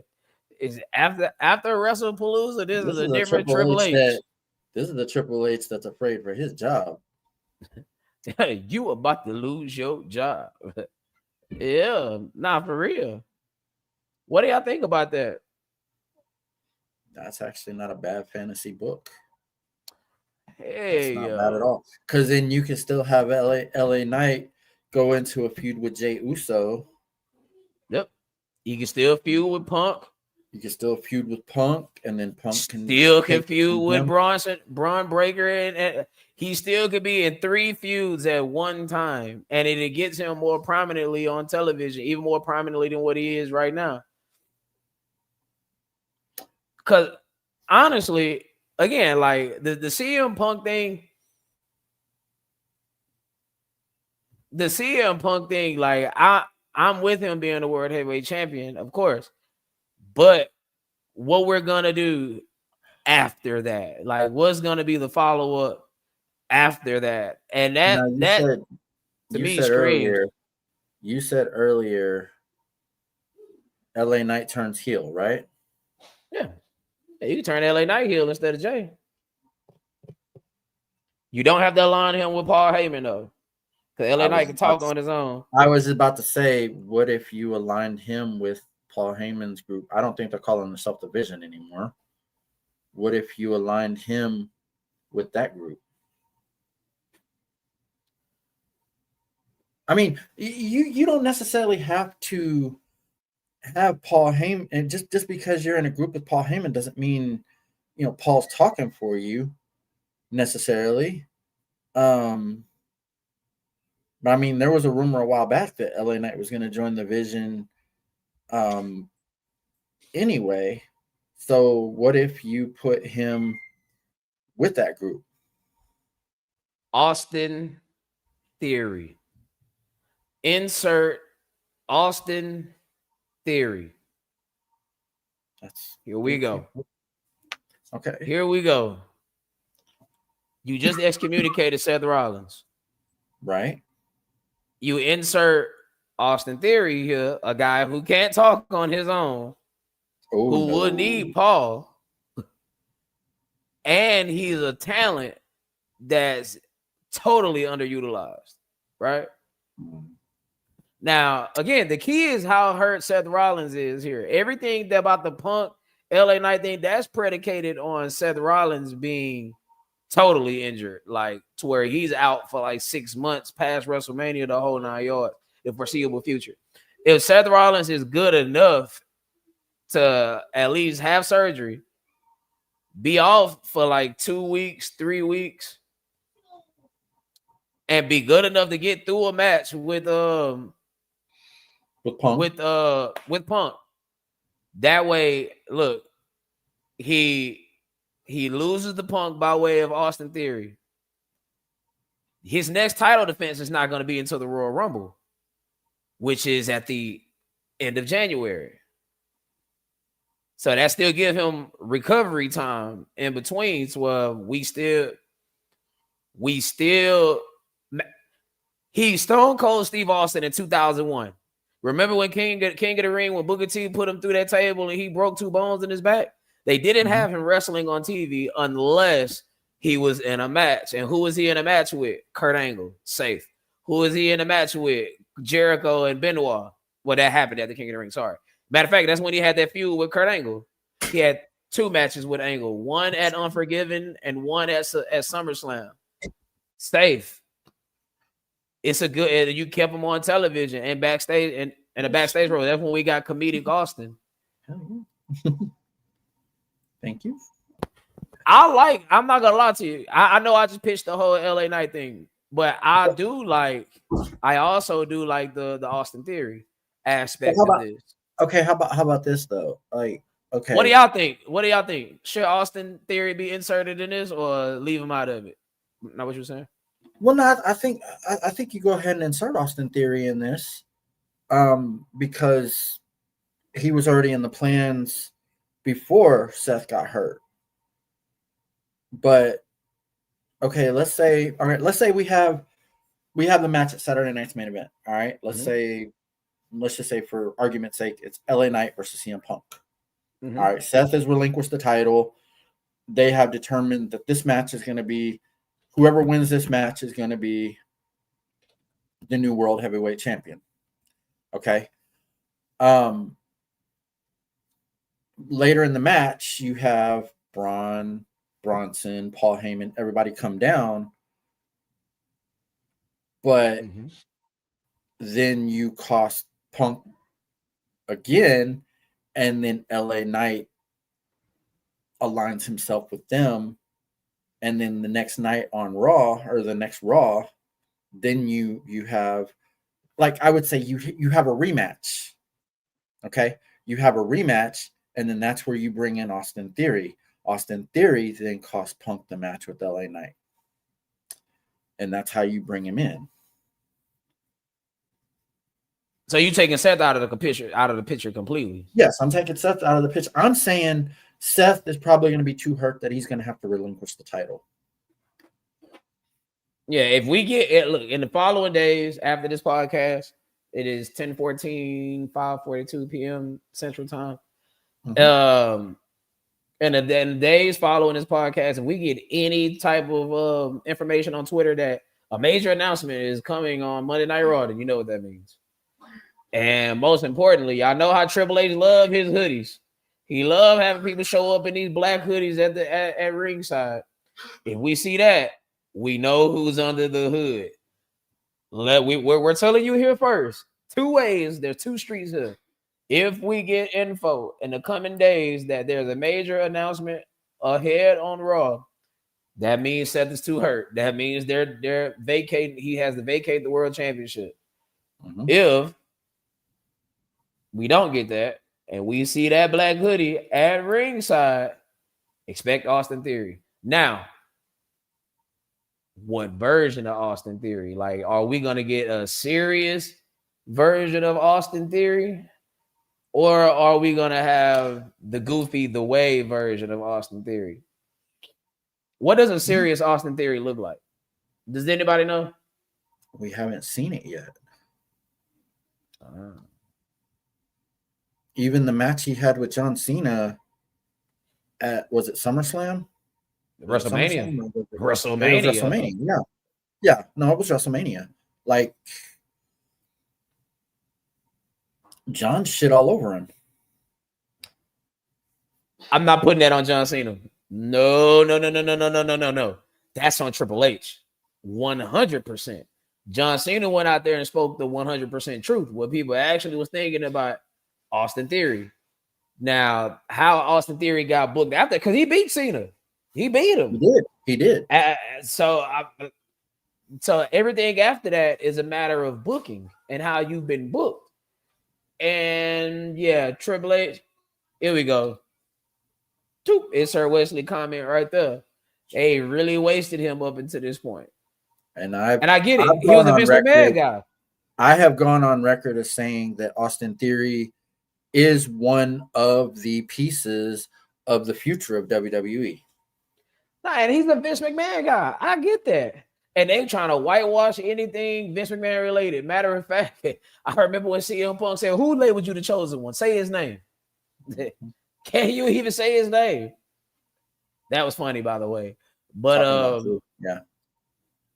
But yeah, man. I mean, we in a very interesting time, bro. Like I ain't gonna lie, Seth. It's gonna sound bad. God forgive me, but Seth couldn't have got hurt at a better time because it forces them to be interesting now. It forces them to be creative now, and I hate it had to come at Seth Rollins' expense. But and please, y'all, like let me please get this out there. Seth Rollins, a credit to him, he was able to do in 6 months what sometimes it takes a couple years to do.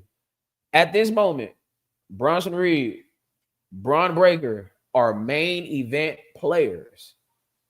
Like, think about the transition we're going here.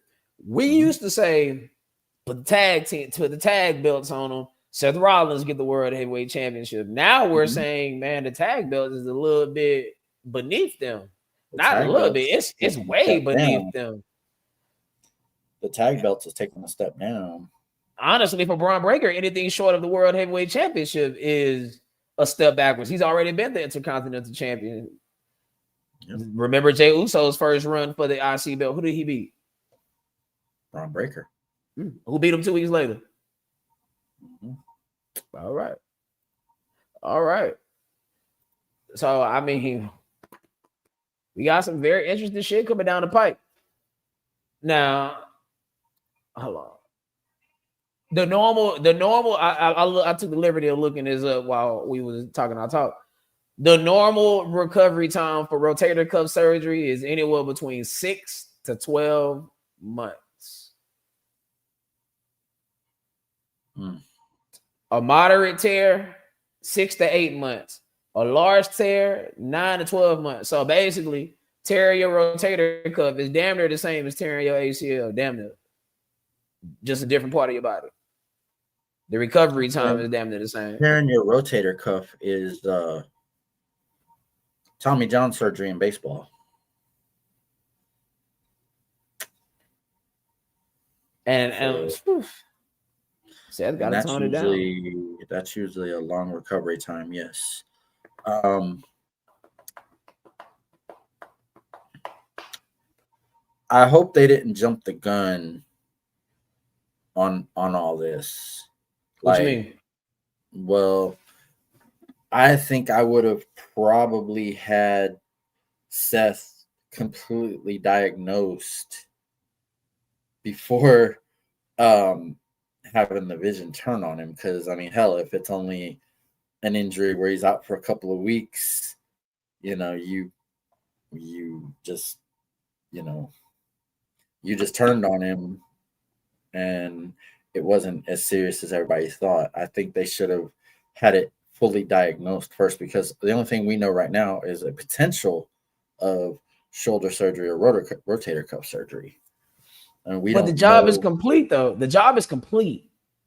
Like, The point of the vision was to get Bronson Reed and Bron Breakker over. They're over.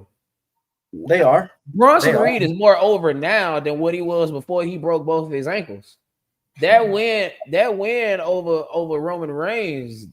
Oh man, that entrenched you in the upper echelon. Like, honestly, hey, Triple H should have his job. I put it like this, man. I'm gonna say it right now. We're gonna fix this shit. If you thought I was calling for Brian Callahan's job, if you thought I was calling for Nick Sirianni's job when that year the Eagles lost like 5 of their last 6 games, oh, we should definitely be calling for Triple H's job if he fumbles Bronson Reed now. How do you fumble him now? Like, I could understand. I could totally understand you fumbling him coming back after he broke both his ankles and all that. I can understand that a whole lot better than you fumbling him now. The second that ref hand hit that mat for 3 against Roman Reigns. Yes, sir. The only person I remember him hurting was John Cena. Oh, and Sting. I was about to say Sting, Finn Balor. He's okay. What's the safest way to take that bump? If we're going to talk about that, let's talk about it. What's the safest way to take that bump? Against the barricade. Yeah, it was against the barricade. Well, okay. Given the circumstances and the elements of the match, which was the barricade and the turnbuckle, we essentially talking about 2 things that are essentially unmovable. What is the safest way to take that bump? Because if we can't put that on Seth Rollins, we got to put that on the person that's agreeing to take the bump. Seth Rollins didn't make you take that bump. You agreed. So you're saying that Seth Rollins... It was no safe way. So you're saying Seth Rollins doing that to Sting was not Seth's fault? Sting, how old are you? How old was he in 2014 or 15? How old was he? 50 something. Bingo! Here we go. The safest way to take that bump is to... That's what I'm saying. So how is that on Seth Rollins? Don't agree to it. So how's that on Seth Rollins? How is that 100% on Seth Rollins? Because when you say it like that, when you say he injured this person, you're saying that is this guy's fault. No. I would have never taken that bump. Never. Ever. Sting was 50 plus. The same way we're telling Seth Rollins that was crazy to do this move off this coast to coast shoulder tackle, headbutt, whatever the fuck you want to call it. It's the same way I'm saying it's nonsensical for a 50-plus-year-old Sting to take that type of a bump. What's going on, Monkey Man? Fair, but they both essentially unmovable objects, right? But you bounce back from the turnbuckle. You have no bounce with the barricade. But essentially, it's the back of your head and neck area that's taking the brunt of the impact. Mm-hmm. And just think about what just got said there with the 50. Man, damn, now I'm dying to know. How was Sting had no business taking that bump. And then Sting had no business taking that bump after Finn Balor got hurt. Because the match with Balor happened before Sting. So, like, you already know that Balor got hurt because of it. Why would you even agree to take it? I think Sting was first. Was it? Was it? I think Sting was first. No, because Finn Balor won the Universal Championship didn't come until like 2017, huh? Or am I tripping? Hey, Chad. When did the Universal Championship come into existence? Give me the Google machine. Hang on. I'm actually on Google right now. Sting versus Seth Rollins, Night of Champion 2015. That was 2015. 2016, the following year. It was the following year. So it was a year later. Okay, so if you potentially ended the career of a legend because Sting like collapsed in the ring. Like if you're Finn Balor, why would you even agree? Yeah, Sting was 55 at the time. Yeah, so why would Finn even agree to take that move if what happened to Sting? And don't get me wrong, I know Sting had a lot of wear and tear on his body already, but like to see him collapse in the ring the way he did, that was bad. And I don't put it completely on Seth, and hell, Sting doesn't even put it on Seth. But so okay, the only person we could say that Seth has legitimately hurt in the ring is John Cena when he kneed him in the boy nose was pushed his nose. Yeah, he literally broke his fucking nose. Now that is 100% on Seth Rollins. I'll take that. For sure. And this might be his karma. Like Sting to this day, it might be. Sting to this day says he does not blame Seth for for what happened. And I appreciate Sting for that. But like I said, after that, why would you even agree to take that move after what you saw with Sting? I mean, I understand, you're trying to put on the best match possible with Seth Rollins as the Demon Finn, and you're going over and you're going to become the first Universal Champion. You're about to get the rocket strapped to you. Why would you even agree to take that move? Indie-rific, man, they call it indie-rific wrestling. And if you don't want us wrestling on the indies, because in my opinion, that like cut Finn Balor's career down. Like he came back and he was never the same. Yeah, and he was definitely done for after he got executed by Roman. Oh God! I mean, it's just one of the unfortunate things in wrestling that I believe that could be totally avoidable. And who's to say Sting might have walked out the WWE champion that night? I believe he was scheduled to win that night. It was here in Houston, if I'm not mistaken. Was it? Night of Champions? I believe Night of Champions in 2015 was here in Houston. And you know what is here in Houston? And I believe I did read that Sting was set to win the title that night. Imagine that. WWE, Vince McMahon led WWE with Steve Bourne as this WWE champion. And a special thank you to all those that's been tuning in, locked in with us so far. You are watching Two Heels Shooting the Shit with you. Yes, sir. Yes, sir. And make sure y'all go follow my boy Talking Monkey Business over there with Monkey Man, TMB with Monkey Man. He's over there on YouTube. Bearded Conversations. He's over there on YouTube also.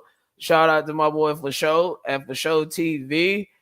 And friend of the podcast, Tiger Mike, over there on Twitch at Tiger Mike 84. Get all your baseball, MLB, the show, and everything you like with Tiger Mike. He is a damn good player. I will tell you guys that. The man can play some fucking baseball. Yes, sir. Yes, sir. Yes, sir. But now, like I can't remember who it was. I think D's the one that said it. Like the safest way to not take that to not take that bump is that was Tony. To not agree to not take it at all. Right.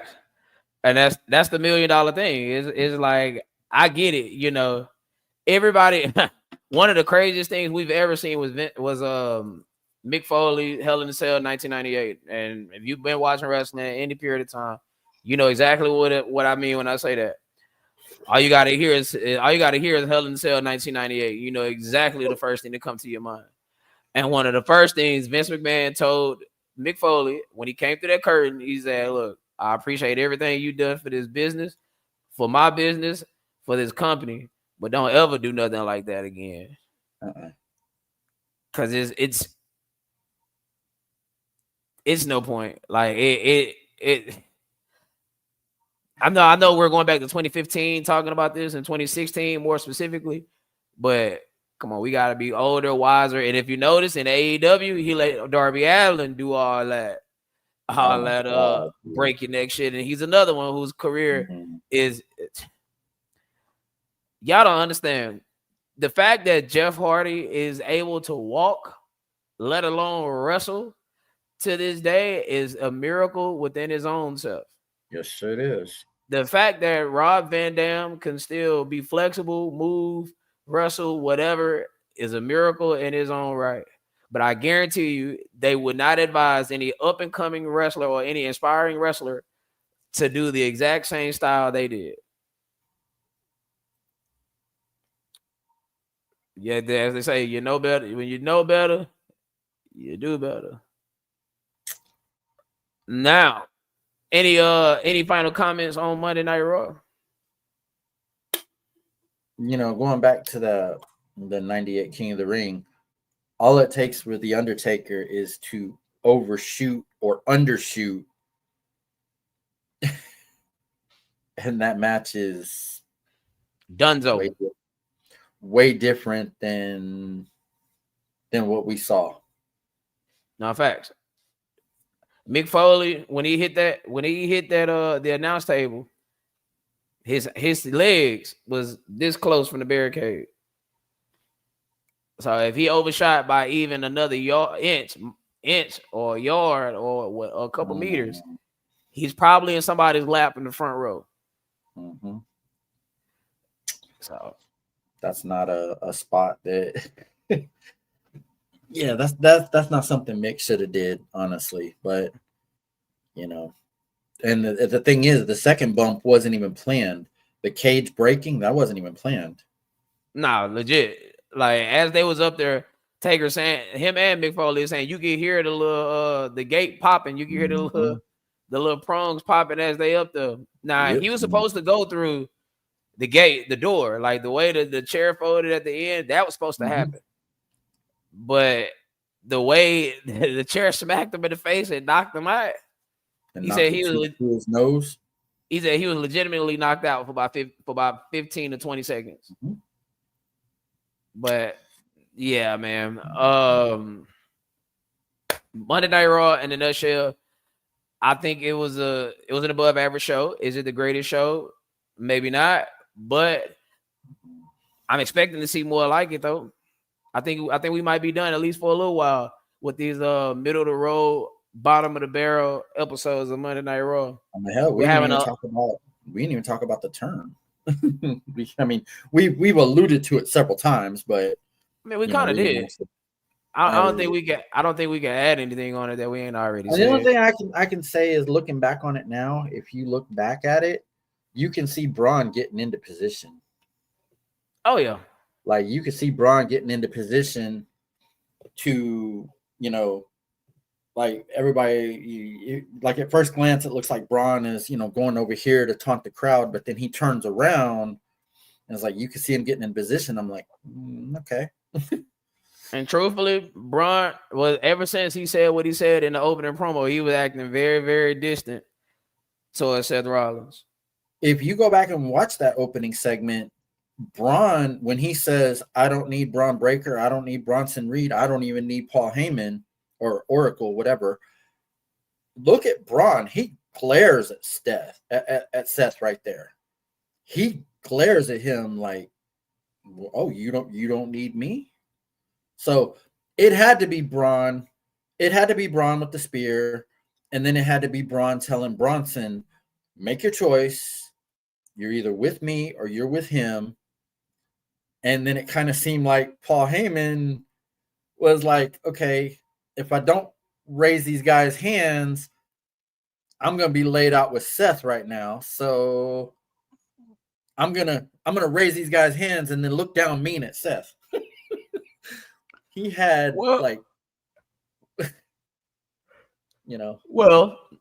basis of them getting together was off a favor. But you could also kind of see the start of it at Crown Jewel when Paul was talking to both of them, and he said, I don't care if Seth gets up on the top rope and flails his arms for you guys to come out. You don't go out there. So you can kind of see the start of it. I didn't think it was going to happen so soon, but now we know why it happened. That specific comment, I don't think one has anything to do with the other. I think the injury is what sped up every single thing. It is because I think regardless of if Seth gets hurt or not, he wasn't going to get any help because that was the whole story arc of Cody Rhodes and Seth Rollins. That all our matches have been one-on-one. There haven't been no outside interference, none of this, none of that. So is it going to stay that way? And I believe let's say hypothetically Seth does the move, he don't get injured, the match still would have ended the same way. They still wouldn't have came out. He still would have started Monday Night Raw the same way. Maybe not with the exact same verbiage of I didn't need anyone. Or maybe he would have specified that for this specific match, I didn't need anyone, because that actually is the truth. He didn't. He needed something, but he didn't need someone. Right?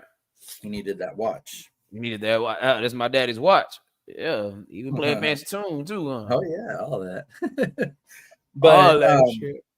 Like, I kind of had a feeling with the way that we had segments of Seth just sitting there looking at the watch, even when we had Becky in the background going off and Seth's just sitting there looking at the watch, that watch was going to come into play during the match. I mean, yeah, it's too much. It was too much emphasis on it.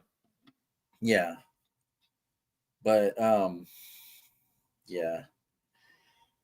Well, Seth, get well. I guess hope. The rest is just we gotta let Monday play itself out, and let's see what we get coming out of Raw next week. Because remember, it's always about the follow up. It's not the angle itself; it's the follow up. Because you can look at the crowd and you can tell they did not have no idea that was happening. Oh, and no. Great TV. Nobody knew it was coming. Nobody. Unpredictability makes for great television. Man, I'm telling you. Generally, it does. Yeah, exactly. Yep. Mm-hmm. Yep. Yep. Well, what the fuck difference does it make? At least WWE got 40 years of cheap labor out the deal. This motherfucker stole our lives. Give it good. Nah, but like nobody in that crowd knew that was coming. Nobody in that crowd knew. None of these podcasters or people that you know do reviews. Nobody knew that was coming. The only people that knew, you're gonna see on the next season of Unreal. Yep. You're gonna see it on Unreal. Because I could just imagine that conversation coming through Gorilla after Crown Jewel. Mm-hmm. Just got a bit of news. They ain't got nothing to do with this, but got a little bit of news posted over here on the X. Chris Jericho has officially posted on his X account his return to WWE in 2012. That's not a mystery.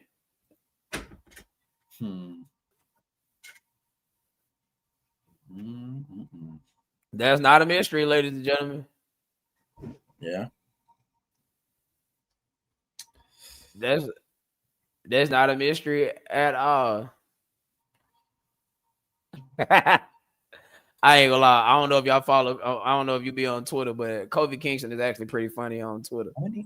There go my boy. The greatness, Nico, boy. Where you at? Man, you done missed most of the conversation. We've been on here for 2 hours. you know, I noticed you was Mr. Vic. Mighty. Y'all supposed to be a new couple or something? Yeah. Yeah. Oh, Paul is just an old man that like to talk. That's all that is, right? That's all that I like to talk too. Well, I'm old and I like to talk. But yeah. Leading up to Monday, we're probably gonna hear a lot leading up to Monday. Now, yeah, again, if in the coming days after this podcast, if you see on Twitter, on a reputable Twitter account, make sure it's a reputable account, a credible account. If you see that there's a major announcement coming on Monday Night Raw, then you know what time it is. That means Seth is hurt as hurt can be. Do you think that they will announce it? If he's that hurt, yes. If he's that hurt, they'll possibly announce it on SmackDown. Yeah, like in some way, shape, matter, or form, you're gonna find out within the next couple of days of what's going on and whatnot. Like I said, like we've got more info now. We got everything. We got more info now than what we had whenever the whole angle was shot with LA Knight at Saturday night's main event. Nah, yeah, he's hurt. I mean, he's hurt. It's definitely true. He is actually hurt. We just don't know the extent of it just yet. Right. We don't know that just yet. And with that being said, my people, we are gonna open up the board for questions for me and John. Let's see what y'all got. That's probably one of the first times he's ever actually using my real name on here. I did. Possibly. It depends. Again, it depends on how hurt he is. If he's hurt to where he's going to be out for a couple months, most certainly. He cannot hold his build up in limbo. Not a full timer. Not a full timer. But I mean, if you shot the angle with them, I mean, yeah, I get it. You know, the Seth accomplished what he accomplished, but if you shot the angle with them turning on him, the original diagnosis is probably not very good. Right. But we just don't have an official diagnosis of what's going on. It could possibly be a rotator cuff. It could possibly be shoulder surgery. So, I mean, either one is probably at least a couple of months. Well, if it's rotator cuff, it's going to be a long time. If it's just the shoulder, it's possible, depending on how bad it is, you could have him return at WrestleMania. And Liv Morgan been out for what, 4 months now? She separated her shoulder. Yeah, but she had that shoulder surgery too, though. Yeah, but she separated that shit. And that was just a freak accident. She was defending herself from a move, and Hey, I gotta read this. I'm sorry. This is funny. Hold on right quick. Hold on right quick, man. Oh, man. Scott Steiner is the gift that keeps on giving. So hold on right quick. I have to read it. Go ahead. I already saw this earlier. It's fucking awesome. This is totally Scott Steiner. So let me break it down for all you dummies that don't understand what just happened. You take Seth Rollins, the so-called visionary, and you put him in a ring with Braun Breaker, a genetic freak. But what Seth didn't calculate was the betrayal quotient. Now, let's do the math. Seth thought he had a 100% chance of survival with Braun at his side. But what he didn't know is that Braun's got 66 and 2/3 loyalty. When you factor in family bloodlines, then the other 33 and the third is pure rage. So now Seth sits there asking why. I'll tell you why. Because Braun Breaker's not here to play backup. He's here to take over. He's the dog-faced destroyer, and now he's off. And now the leash is off. So Seth, you took your eye off the math. You had 141 and 2/3 chance of getting betrayed, and now you're just another statistic in the Steiner equation of pain. Yes, sir. This is I'm surprised you hadn't seen that up until now. No, I've seen it. I forgot about it until just now. I saw it last night. It just totally blew my yeah, bro. Now we had to talk about we had to talk about Seth Rollins earlier.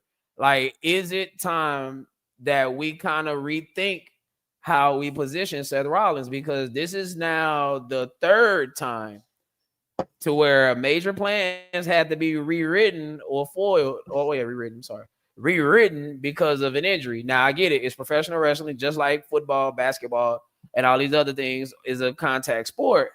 More so football than basketball, but nevertheless, it is a physical sport to where injuries happen, and you can't pre-plan injuries unless it's an ankle, obviously, evidence of such. And I'm saying Seth doesn't turn babyface. You don't have to. You can give Seth his lick back without making him a babyface. And plus, the crowd actually likes Braun Breaker. They try their damnedest to get him over as a heel, but the crowd fucks with that. So if anything, reaction? Did y'all hear that fucking crowd reaction when Breaker hit that spear on him? That was beautiful. Man. No, Seth will get his lick back, but he doesn't have to turn face to do it. Now, facts. He does not have to turn face to do it. Mm-hmm. And plus, his wife is still the number one female heel. She's the number one female heel on the brand. So them being aligned makes him a heel. I mean, yes, keep him a heel. Because making him a babyface, you pretty much undid everything we just did from WrestleMania up until now. Now, again, I reiterate, Paul Heyman was only with Seth Rollins out by way of a favor. Actually, you can say he got coerced into being with Seth Rollins because it was either join Seth Rollins or something bad was going to happen to him. So, now, hold on. See, LA Knight. We're kind of divided on that. It could be LA Knight or it could be CM Punk, but it makes more sense to have LA Knight be the champion and turn heel, and then Punk take it from him at WrestleMania. Then you still get your WrestleMania moment for CM Punk that he was supposed to get when he beat Seth Rollins at WrestleMania. And so then LA Knight makes the most sense. Man, I ain't gonna lie to y'all. There's damn chicken and dumplings. Yeah, we hear you slurping on your chicken and dumplings. I'm gonna tell you. I'm just gonna tell you. Where you read that at? I'm not saying it's not true. I'm just saying I haven't read it. I haven't seen stories about Seth being difficult to work with. I've actually heard that myself. Not necessarily with that.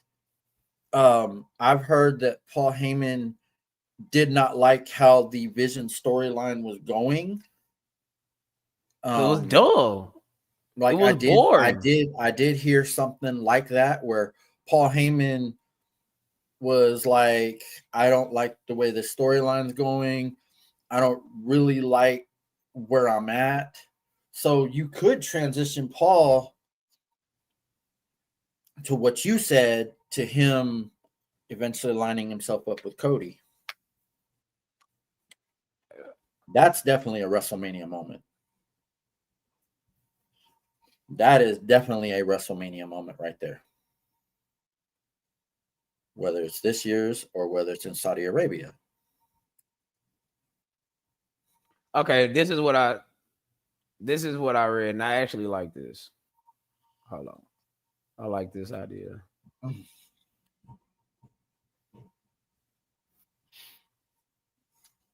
I don't be wanting to take credit for other people's idea, but we didn't even cover them. We didn't even cover them. Who was them? Oh, you didn't pull up the newest comment. Nah. It's like the rush of the Vision may ended up being a blessing in disguise. The lack of chemistry and believability with the Rollins and Heyman's partnership was a clear issue. They can now branch the group off as Paul Heyman guys and bring in underutilized stars with superstar potential and create new stars. That's where I think the Austin Theory element of this comes in at.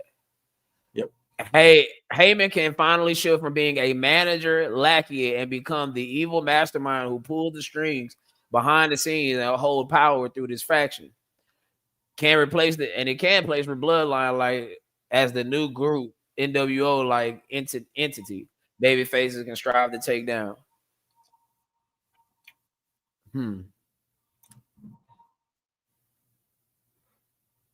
Paul looked like he was conflicted at first. Of course, you got to sell it. Like he looked like he was conflicted at first, and then both of them kind of looked at him, and he's like, "Oh, okay, I'll raise your hand." I say we didn't cover that. What is there to cover? All they did was paint their faces, like the Bullet Club. All they did was paint their faces. What is there to cover? I'm saying it was kind of emphasized that they. Man, you could paint your face. You can paint your face. You can cut your hair. You could do the Roddy Piper, what he did with Brad News Brown, and come off half black, half white. If you're not booked properly, we don't give a fuck. It's just that simple. It kind of seems like we're kind of going towards the MFTs versus the Wyatts. Look, I know. I'm telling you right. I'm telling you right now. I know. I was talking to somebody about it earlier, and I'm like, I don't give a damn about them anymore now than what I did for the last 16 months. And you painting your face don't do nothing for me because it's the same people getting booked the same way, doing the same character things. Now, the only difference I can see, because he ain't did it yet at least, is Tama Tonga not doing the yeah, which I actually liked. Like that was actually getting over. He will. There'll probably be an in-ring segment with them on Friday, and he will do it. And if he doesn't, then that's pretty fucking dumb because that was the best fucking thing about him. We need to end this. Like you need to end the MFTs now. Count your losses with Jeff Cobb. JC Mateo, for those that don't know. Count your losses with that. That was a L. That was a dud signing. Like, you pretty much signed him from New Japan to stop him from going to AEW, which he can honestly go to AEW. He doesn't do nothing for me. Then Taller Tonga, not Taller, the other one, the Klutz, the idiot, the stupid one of the group. He's a walking. Got 2 matches left. He only got 2 opponents, and one of them will be Dominic Mysterio. Dominic Mysterio and Gunther. Only 2 left. Only thing that makes sense. What is it? It ain't Tala Tonga. It's Tongaloa. That's it. Oh, damn. No. You had it right. It's Tala Tonga, Tongaloa, Tama Tonga, Tongaloa, Tala Tonga, and JC Mateo. Yeah, like, bro, these people are cheeks. Boo-boo, BBL, big ghetto booty butt cheeks. That's what they are. That's what they are, man. No, honestly, we missed the boat. The boat with Solo in this group. Whatever you was gonna get. Solo taking over as the tribal chief, it flopped. I will find it so bad. I will find it more interesting if you turn Jey Uso heel and lined him with the MFTs. That would be more interesting to me than Solo Sikoa. Like, I'm sorry, bro. Sikoa, I said Sikoa. You don't even say his fucking name right. like, bro, I can't even get these people's name right. Like, that's how much of a absolute non-factor. And you need to cut this now, where you can save or salvage Tala Tonga. You know, they tall giants and shit like that. Vince McMahon, like the tall giants. I don't know if Triple H is on that same same wavelength. I don't know. Well, the big powerhouses, let's say that. The Gunthers of the world, the Brock Lesnar's, the Roman Reigns will be considered a powerhouse. Like, so now with Seth Rollins, arguably your top heel, possibly going to be gone, do you fast track Gunther back? No, because he's ready for Cena. You're only bringing Gunther back to get after Cena, to set up the whatever's going on with Cena. Nah, he meant to say botch king. I know what he meant to say, but I've done that before. That's Tongaloa. Tongaloa, yeah. The man botched his debut, bro. Motherfucker punched dude straight in the face. Oh God, that comment right there is hilarious. It doesn't matter. But no, I wasn't saying, like I wasn't saying it was a good thing they came out in face paint. I was just kind of pointing out that the face paint they were using was similar to the Bullet Club, and what I don't know. In New Japan, they was the Guardians of Destiny, huh? I guess I don't know, but I know he punched the dude right in the face.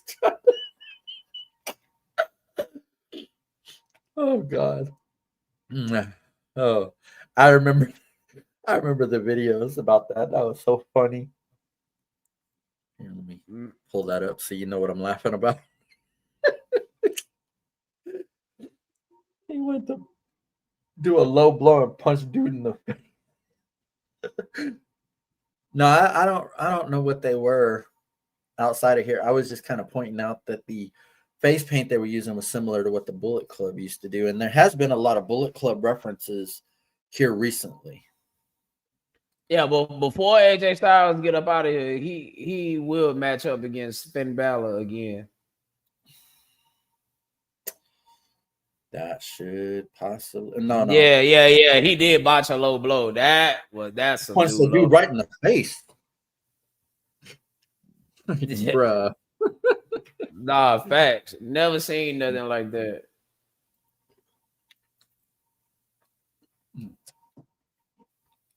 At this point, the MFTs can go BYE.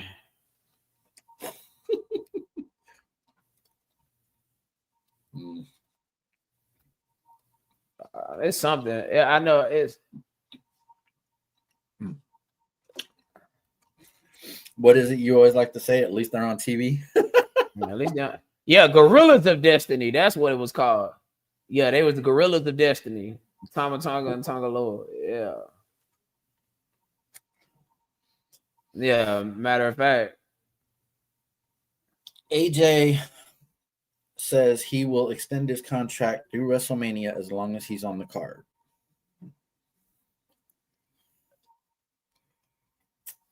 His actual contract is up in February. Well, and he said he was willing to be at a WrestleMania depending on what they got. As long as they have something for him. Some type of agreement. Keep putting out shows like you just did. Keep putting out shows like you just did. I mean, you went from a C to a B. That's progression. I think that C was more like a D, but just keep putting out shows like you're putting out. I mean, you only have 5 matches a show. I mean, you can't.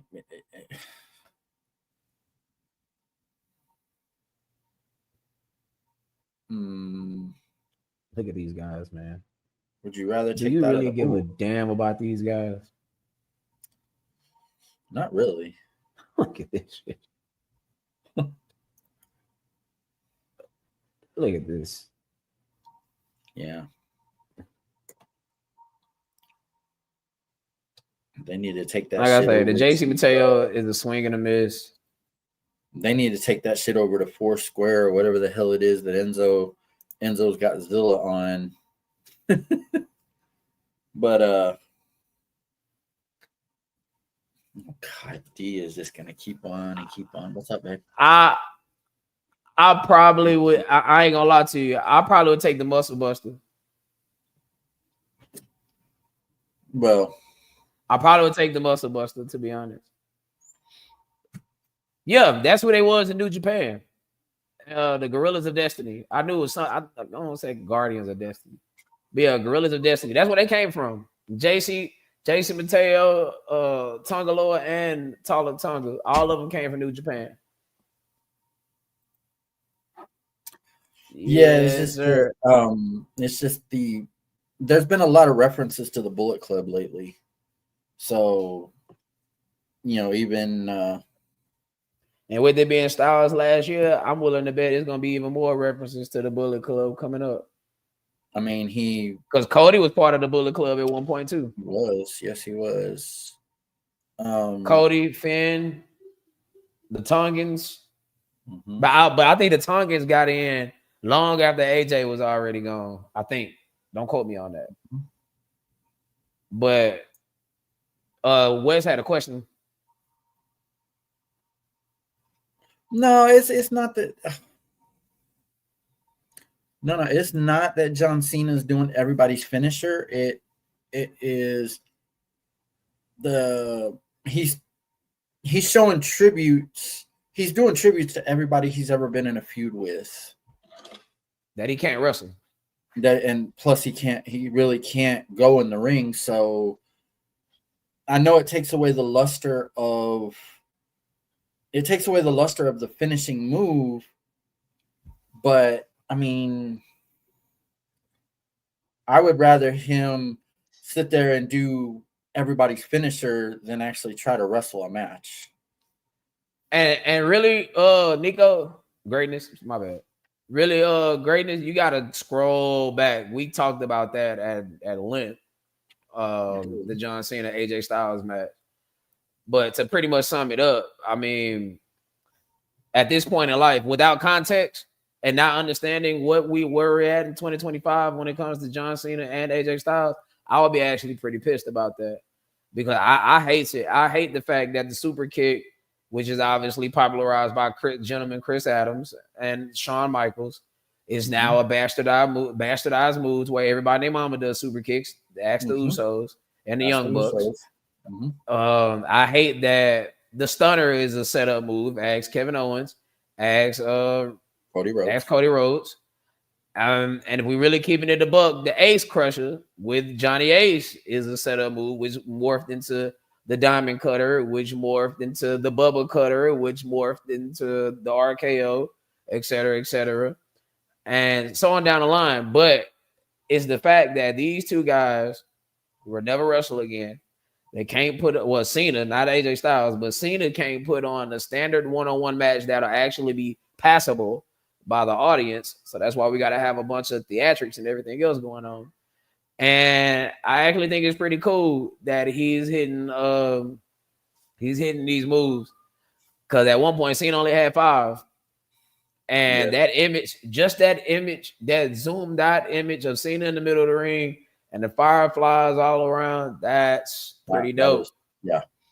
Wes, yes, he was definitely he was Jeff Cobb, and when he debuted, they actually called him Jeff Cobb, and then the very next week he was JC Mateo for some reason. Yeah, I even referred to him as Jeff Cobb earlier. I'm saying he was Jeff Cobb in New Japan, but of course, I'll call him JC Mateo so people know exactly what I'm talking about. But he's also being underutilized because he's actually a pretty damn good wrestler, at least from what I've heard about him. But in WWE standards, because there's that style and there's the WWE way of doing things, bro. And they said he looked like Rhino and somebody else, bro. I forgot who it was, bro. I could not get that shit out of my head. That shit was funny. Oh, yes. Oh, yes. And honestly, I'm not going to lie. If we go through the list of names, from the Randy Ortons, the Seth Rollins, the Drew McIntyres, the Cody Rhodes, the Roman Reigns, the Jey Usos, the Gunthers, et cetera, I'm already at 7 people. And I didn't even name Braun Breaker, Bronson Reed. I didn't even name these people, right? So where exactly would Jeff Cobb, JC Mateo fall on the list of hierarchy? Because look at what's going on with Jacob Fatu. JC Mateo can't touch Jacob Fatu in anything, not and wrestling, working, promos, none of this, and he's barely on TV. I kind of feel like we're kind of on the road to Jacob versus Drew at some point. Right. Well, of course, at this point, and it should be Saturday night's main event. Right, but it was a setup move. I don't like the stunner after Stone Cold Steve Austin. I don't like the stunner being a setup move at all. I don't like any finishing move being a setup move. I wouldn't go that far. I wouldn't go that far to say Jacob versus Cody, because Jacob gonna lose that. We may get it eventually. I would like it if Cody is the heel. Jacob as the face. Yep. We already seen Cody and Jacob with Cody as the face and Jacob as the heel. That's intriguing, actually. Well, this is somewhere along the line where you could kind of start to transition Paul Heyman to Cody Rhodes, as you said that, you know, we should eventually get. Mm-hmm. Paul Heyman with Cody Rhodes as a heel versus Jacob Fatu as a face. I'm intrigued by that.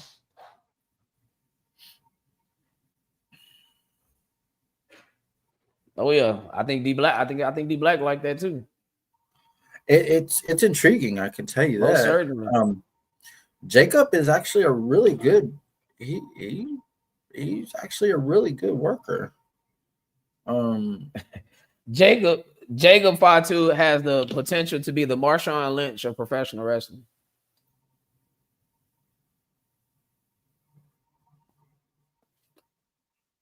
Weird comparison, I know, but just the way his character is presented, the way that his character is presented, the way that he cut his promos and everything else, like he has that.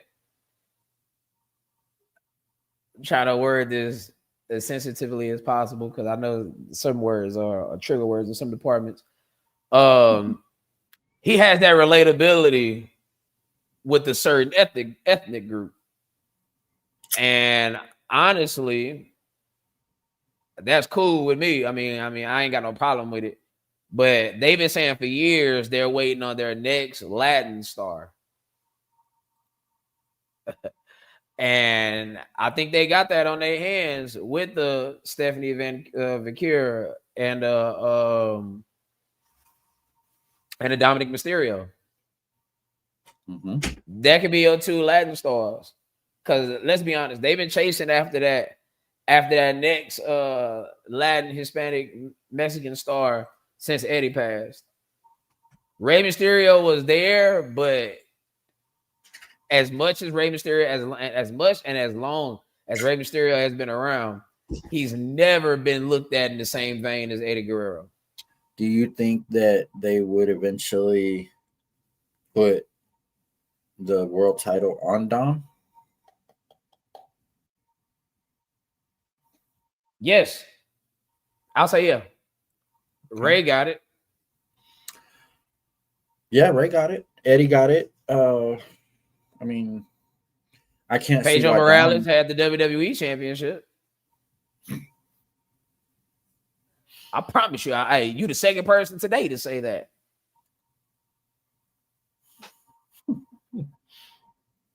No, not at all.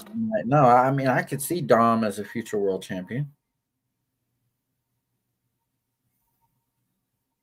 And he has just that infectious, vibracious personality. Like it's no accident that they have positioned him to pretty much be this generation's Eddie Guerrero.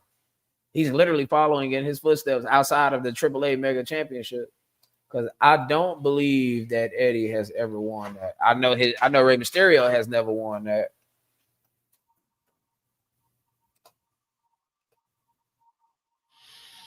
Well, I mean, I guess if we're looking at it, I guess the future looks bright. Oh yeah, the future definitely looks bright. Yeah, he's only been to AAA. He's only been to AAA tag team champions with Los Gringos with Art Barr.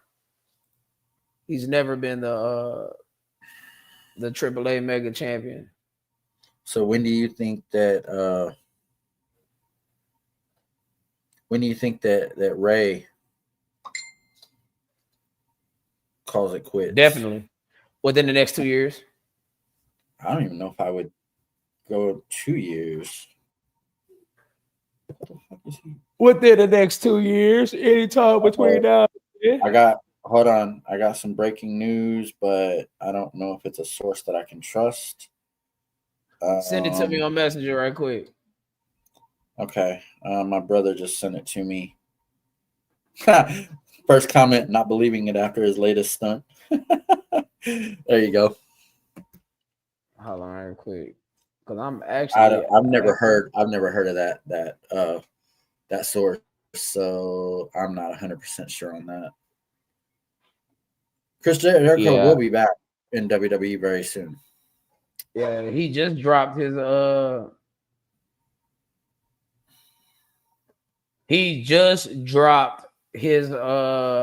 in 2012.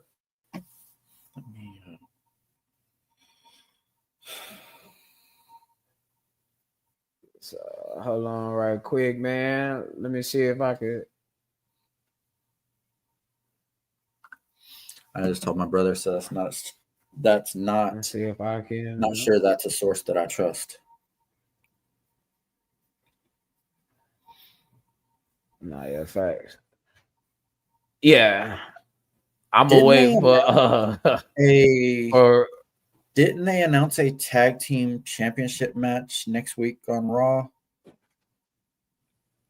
How old is who? Yes, JD McDonough and Finn Balor versus AJ Styles and Dragon Lee. Okay, and also Stephanie Bakura versus Roxanne Perez. That should honestly be a good match. That's gonna be a fuck finish. Raquel. That has to be a fuck finish because you don't get that away for free. That's a potential program. Roxanne is the future of the women's division. Now, if it was Raquel and Stephanie, then yeah, I can see it. I can see that match actually having a conclusion. Jericho is 54, if I'm not mistaken. Yeah, he's up there. Yeah, Jericho is pretty. Yeah, he's 54. Sure. Right on the money. He's 54. Yeah, I'm not sure what I sent you that I actually believe. It just seems like somebody trying to. It just seems Come like on, Jericho.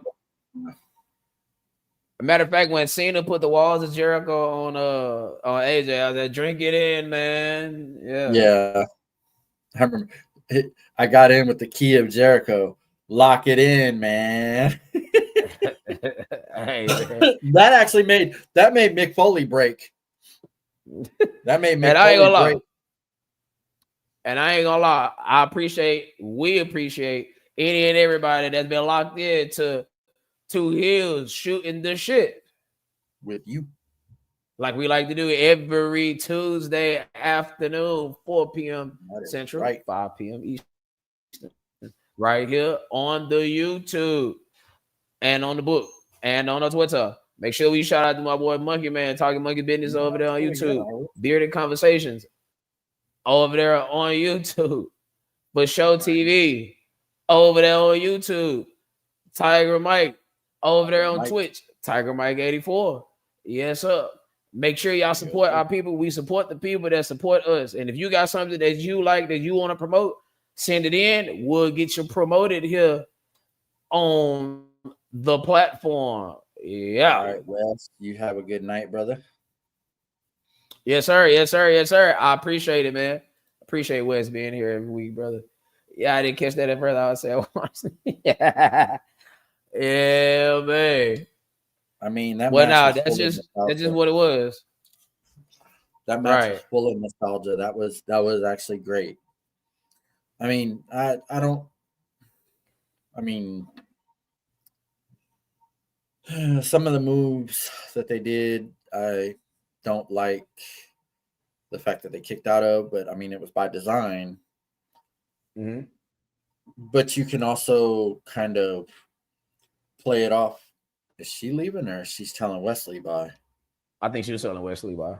Oh, okay. I was like, but I guess you can kind of play it off as, the choke slam wasn't actually the Undertaker or Kane executing it. It was John Cena executing it.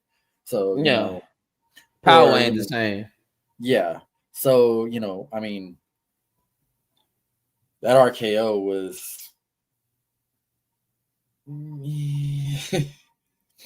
mean, that one was a little sketchy. Oh yeah. But I mean, the choke slam, the tombstone, Yeah, like bro, we can argue intent. I mean, not intent. We can argue execution. That's fine. All right, but the intent, we know what the intent was. Yeah, the intent was definitely there. I mean, what if he would have pulled? I ain't gonna lie. If he L5 Dominic Mysterio, I'm gonna go crazy. If he L5 Dominic Mysterio, I'm gonna go crazy. That would be the 2 moves he's done on his retirement tour. Damn. The 2 moves. The 2 moves. Oh, we're gonna be done before then. Yeah. The 2 moves that got me. Okay, 3 moves that got me was obviously the Sister Abigail, the tombstone. But hold on 1 second, just real quick. The Sister Abigail alone didn't get me. It was the Fireflies after. Oh yeah. And the fact that Cena pointed up and you could read his lips where he said, "I miss you." Yeah. Damn, you're blurry as fuck right now. Oh shit. But let's see. Go ahead. Finish what you're saying. I'm sorry. It was the Sister Abigail. It was the tombstone, and the End of Days. When he pushed out that End of Days, wicked. Oh yes, it did. Oh yeah. And they probably will. That's not the number 1 AJ Lee match I want to see though. Her and Liv Morgan, crazy on crazy. Oh yeah. Well, I mean, you got to get Liv back for that, but we'll see. Yeah, nah, for sure. And for those that don't know, the reverse tomb slam that AJ Styles did, that was a nod to Frankie Kazarian. Oh my God, that one. Oh man, when that happened, I was like, "Oh my God!" Like that looked bad. Yeah, you gotta, but that's the move. It's literally a reverse tombstone. I remember Kazarian, yeah. But I mean, there were so many guys that were, tributed in that match. AJ did his tributes to his boys that he had feuds with in TNA. Cena did his, and it turned out to be a great match. I mean, despite the fact that it was nothing but a bunch of finishers, it was a great match. It was definitely the match of the night, and in my opinion, match of the year. But that's my opinion. One more question, and I'm out of here, y'all. Yeah, I say we wrap this up in the next 3 minutes. All right. Since it's relative. I mean, honestly, it should be Gunther. Put him down. It should be Gunther. Put Goldberg down. Gunther puts John Cena down. Gunther puts AJ Styles down. Gunther puts Brock down. And then at some point, Gunther puts Randy Orton down. I mean, it. But as far as Rey Mysterio goes, the only person to put him down is going to be his son.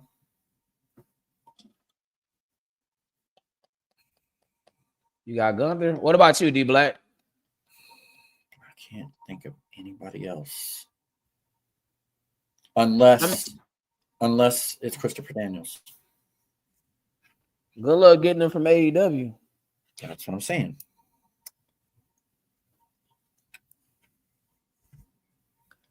So I got chickens and dumplings and mashed potatoes. Man, I'm telling you. It's the ultimate player. You turn Gunther from the ring general to the retirement general. The executioner. It's like the legend killer, only more aggressive. Hey! He's actually putting people down. Randy Orton wasn't really putting people down. Come here. Come here. Oh, yeah. Oh, yeah. Hello. The real ring general right there. Waving at the people in podcast land. Yeah. Oh, yeah. Very nice. But, no, you turn Gunther into the retirement general or the executioner, as you said. You know, you put him down, choke him out, put him down. I mean, that's choke him out, put him down. Oh no, Roxanne is definitely the future. There's definitely the future. Like I felt Roxanne should have won this year's Royal Rumble, but you know that would have been too much too soon. Yeah, but I like what she's doing with the Judgment Day. Like, you had her last over an hour. Right. That book, that means she was booked strong. He was booked very strong. That's true. No, I like what she's doing with Judgment Day. I like what she's doing with Judgment Day, and I like the possibility of a feud with her and Liv when Liv gets back. In regards to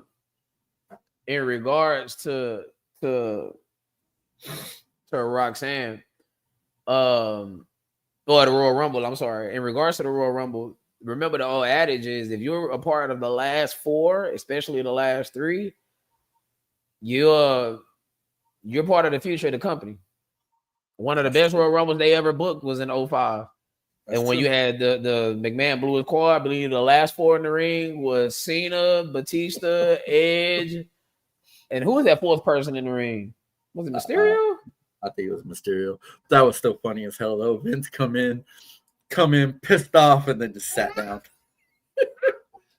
Hey, baby. All right, I think we need to go ahead and wrap this up. I think she's telling us. Yeah. She's honestly the real boss around here. So. Oh yeah. And she just shut off the light on me. So. She said it's all the final ball. She Undertaker. Right. But all right, y'all. It's been good, like it always is. Every Tuesday out here with my peoples. Make sure y'all give our peoples a good look. Once again, Talking Monkey Business over there with Monkey Man. Bearded Conversations. For Show TV. Tiger Mike. Yes, sir. Make sure y'all go like, share, and subscribe to the channels. Yes, sir. All right, man. It's always good talk, man. Come over and check us out. And remember,